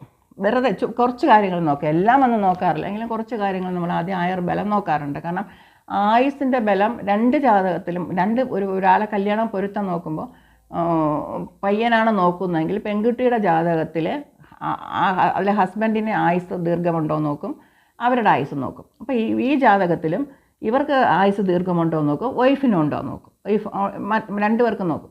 പെണ്ണിനും പയ്യനും അവരുടെ ആയുസ്സും നോക്കും, വരാൻ പോകുന്ന പാർട്ണറുടെ ആയുസ്സും നോക്കും. നിങ്ങൾക്ക് മനസ്സിലായല്ലോ അല്ലേ? അപ്പോൾ രണ്ടും കൺഫ്യൂഷൻ വേണ്ട. ഒരു ജാതകം നമ്മുടെ കയ്യിൽ കൊണ്ടു തന്നാൽ പൊരുത്തം നോക്കാൻ രണ്ട് ജാതകം കൊണ്ടുവരില്ലേ. അപ്പോൾ ആദ്യത്തെ ജാതകം എടുക്കുമ്പോൾ നമ്മൾ പെണ്ണിൻ്റെ ജാതകമാണ് ആണിനോട് പെൺകുട്ടിയുടെ ജാതകത്തിനാണ് നോക്കേണ്ടത് പൊരുത്തം. ഓക്കെ, അപ്പോൾ പെൺകുട്ടിയുടെ ജാതകത്തിൽ നമ്മൾ കയ്യിൽ ആദ്യം കിട്ടുമ്പോൾ നമ്മൾ എന്ത് ചെയ്യണമെന്ന് വെച്ചാൽ പെൺകുട്ടിയുടെ ആയുസ് ഫുള്ളാக നോക്കണം, വരാൻ പോകുന്ന ഹസ്ബൻഡിൻ്റെ ദീർഘായുസ് നോക്കണം. മനസ്സിലായില്ലേ? അതുപോലെ ഇവർക്ക് ചേർക്കാൻ പോകുന്ന പയ്യൻ്റെ ജാതകത്തിലും പയ്യനും ആയുസ് നോക്കണം, വരാൻ പോകുന്ന പെൺകുട്ടിയുടെ ആയുസ് നോക്കണം. അപ്പോൾ 2 പേരുടെ ആയുസും ആ ജാതകത്തിൽ നോക്കണം. അത് എങ്ങനെയെന്ന് പറഞ്ഞാൽ സിമ്പിളായിട്ട് ഞാൻ പറഞ്ഞു തരാം. ലഗ്നവും നോക്കണം, ലഗ്നാധിപതിയെ നോക്കണം. അല്ലേ, ലഗ്നത്തിൻ്റെ 8 നോക്കണം, അതുപോലെ ലഗ്നാധിപതിയുടെ 8 നോക്കണം. അതുപോലെ ഇപ്പോൾ 7ാം അധിപതിയല്ലേ, 7ാം അധിപതി സൂര്യൻ. അപ്പം ഏഴാം ഭാവത്തിൽ നിന്ന് നോക്കണം. 1 2 3 4 5 6 7 8 അത് നോക്കണം. 7ാം ഭാവത്തിൻ്റെ നോക്കണം. 7ാം അധിപതിയുടെയും നോക്കണം. 1 2 3 4 5 6 7 8 ലഗ്നമായിട്ട് വരുന്നു. അപ്പോൾ അതേപോലെ ഇവിടെ നിന്ന് ഓരോന്നിൻ്റെ 8ൻ്റെ 8 നോക്കണം. അപ്പോൾ അത് നിങ്ങൾ മെയിനായിട്ട് നമ്മൾ നോക്കേണ്ടിയിരിക്കുന്നു. അപ്പോൾ 8ൻ്റെത് 8 നോക്കുമ്പോൾ ഇത് ലഗ്നാധിപതി ഇവിടെ നിൽക്കുന്നു. 1 2 3 4 5 6 7 8. അപ്പോൾ ഇവിടെ നിന്ന് 8 1 2 3 4 5 6 7 8 ഇങ്ങനെ നമുക്ക് നോക്കുമ്പോൾ അവിടെ പാപഗ്രഹങ്ങൾ നിൽക്കുന്നുണ്ടോ എന്നൊക്കെ നോക്കുമ്പോൾ നമുക്കറിയാം. മനസ്സിലായില്ലേ? പിന്നെ ഓരോ പാപഗ്രഹങ്ങൾ രാഹു കേതു ചൊവ്വ ശനി ഇങ്ങനെയൊക്കെ നോക്കുമ്പോൾ നമ്മളത് ശ്രദ്ധിക്കണം. അത് ഏത് നക്ഷത്രക്കാലിൽ നിൽക്കണോ എന്നൊക്കെ നോക്കണം. ഇത് ഞാൻ വെറുതെ കാണിച്ചതാണ്. അപ്പോൾ ഇങ്ങനെ നമ്മൾ അതിനെയും കൂടെ നോക്കണം, എത്രത്തോളം ഇതുണ്ടെന്ന്. അപ്പോൾ അതും കൂടെ ശ്രദ്ധിച്ച് വേണം നമ്മൾ ജാതകം നോക്കാൻ കേട്ടോ. അപ്പോൾ ഞാൻ കുറേ കാര്യങ്ങൾ പറഞ്ഞു എന്ന് വിചാരിക്കുന്നു. ഇനി ബാക്കി വല്ലതും ഉണ്ടെങ്കിൽ നമുക്ക് അടുത്ത ജാതകം നോക്കാം. ഇതേ കുറേ നീണ്ടുപോയിരിക്കുന്നതാണ് തോന്നുന്നത്. അതായത് ഇവർക്ക് ഏത് ജോലിയും അവർ ചെയ്യും. അനിഴം നക്ഷത്രം എന്ന് പറഞ്ഞാൽ ഏത് ജോലിയും ചെയ്യാനുള്ള ഒരു മടിയില്ല. താഴ്ന്ന ജോലിയും ചെയ്യും, ടോപ്പിലുള്ള പിയൂൺ മുതൽ മുതലാളി വരയ്ക്കുള്ള ജോലി അവർ ചെയ്യും. അവർക്ക് അതിന് മടിയൊന്നുമില്ല. അതുപോലെ കാലപുരുഷൻ്റെ 8ആണ്. അപ്പോൾ ഇത് സെപ്റ്റിക് ടാങ്കിനെയൊക്കെ ഉദ്ദേശിക്കുന്ന സ്ഥലം. നമ്മളെ ബോഡിയിലാണെങ്കിൽ സീക്രട്ട് പാർട്സ്, മറ്റേതാണെങ്കിൽ സെപ്റ്റിക് ടാങ്ക് ടോയ്ലറ്റൊക്കെ 8ാം ഭാവത്തിന് വരും. അപ്പോൾ ഇവർക്ക് ചിലപ്പോൾ സെപ്റ്റിക് ടാങ്ക് ക്ലീൻ ചെയ്യുന്ന ലോറിയില്ലേ, അപ്പോൾ ആ ലോറിയൊക്കെ ഇവരുടെ കയ്യിൽ ഉടമസ്ഥയിലുണ്ടാവാം. അങ്ങനെയൊക്കെ നമുക്ക് പറയാം. എന്താണ് ജോലി എന്ന് കേട്ടാൽ നമുക്ക് ശരീരം ആധിക്യമാണ്. ഇങ്ങനെ 8ാം ഭാവത്തിലൊക്കെ നിൽക്കുകയാണെങ്കിൽ ഇങ്ങനെ വേണം ചോദിച്ച് നോക്കാം. ചിലപ്പോൾ അവർ ആ ലോറി അവരുടെ ഉടമസ്ഥയിലായിരിക്കും ലോറി അവർ സപ്ലൈ ചെയ്യുന്നത്. ഇങ്ങനെയൊക്കെ നമുക്ക് കൂടുതൽ കാര്യങ്ങൾ എടുക്കാൻ വേണ്ടി ഇങ്ങനെയൊക്കെ നമ്മൾ എടുക്കാനും പറ്റും. ഓക്കെ, ഇതൊക്കെയാണ് പറയുന്നത്. അല്ലെങ്കിൽ ONGC ഇല്ലേ, ഓയിൽ കമ്പനിയിലൊക്കെ ജോലി ചെയ്യുന്നൊരവസ്ഥ, എഡിബിൾ ഓയിൽ, ക്രൂഡ് ഓയിൽ ഇങ്ങനെയുള്ള ബിസിനസ്, പിന്നെ പ്രകൃതിവാതകം, പിന്നെ പണ്ടുള്ള ആൾക്കാരൊക്കെ എനിക്ക് ചെറുപ്പത്തിലേക്ക് അറിയാം.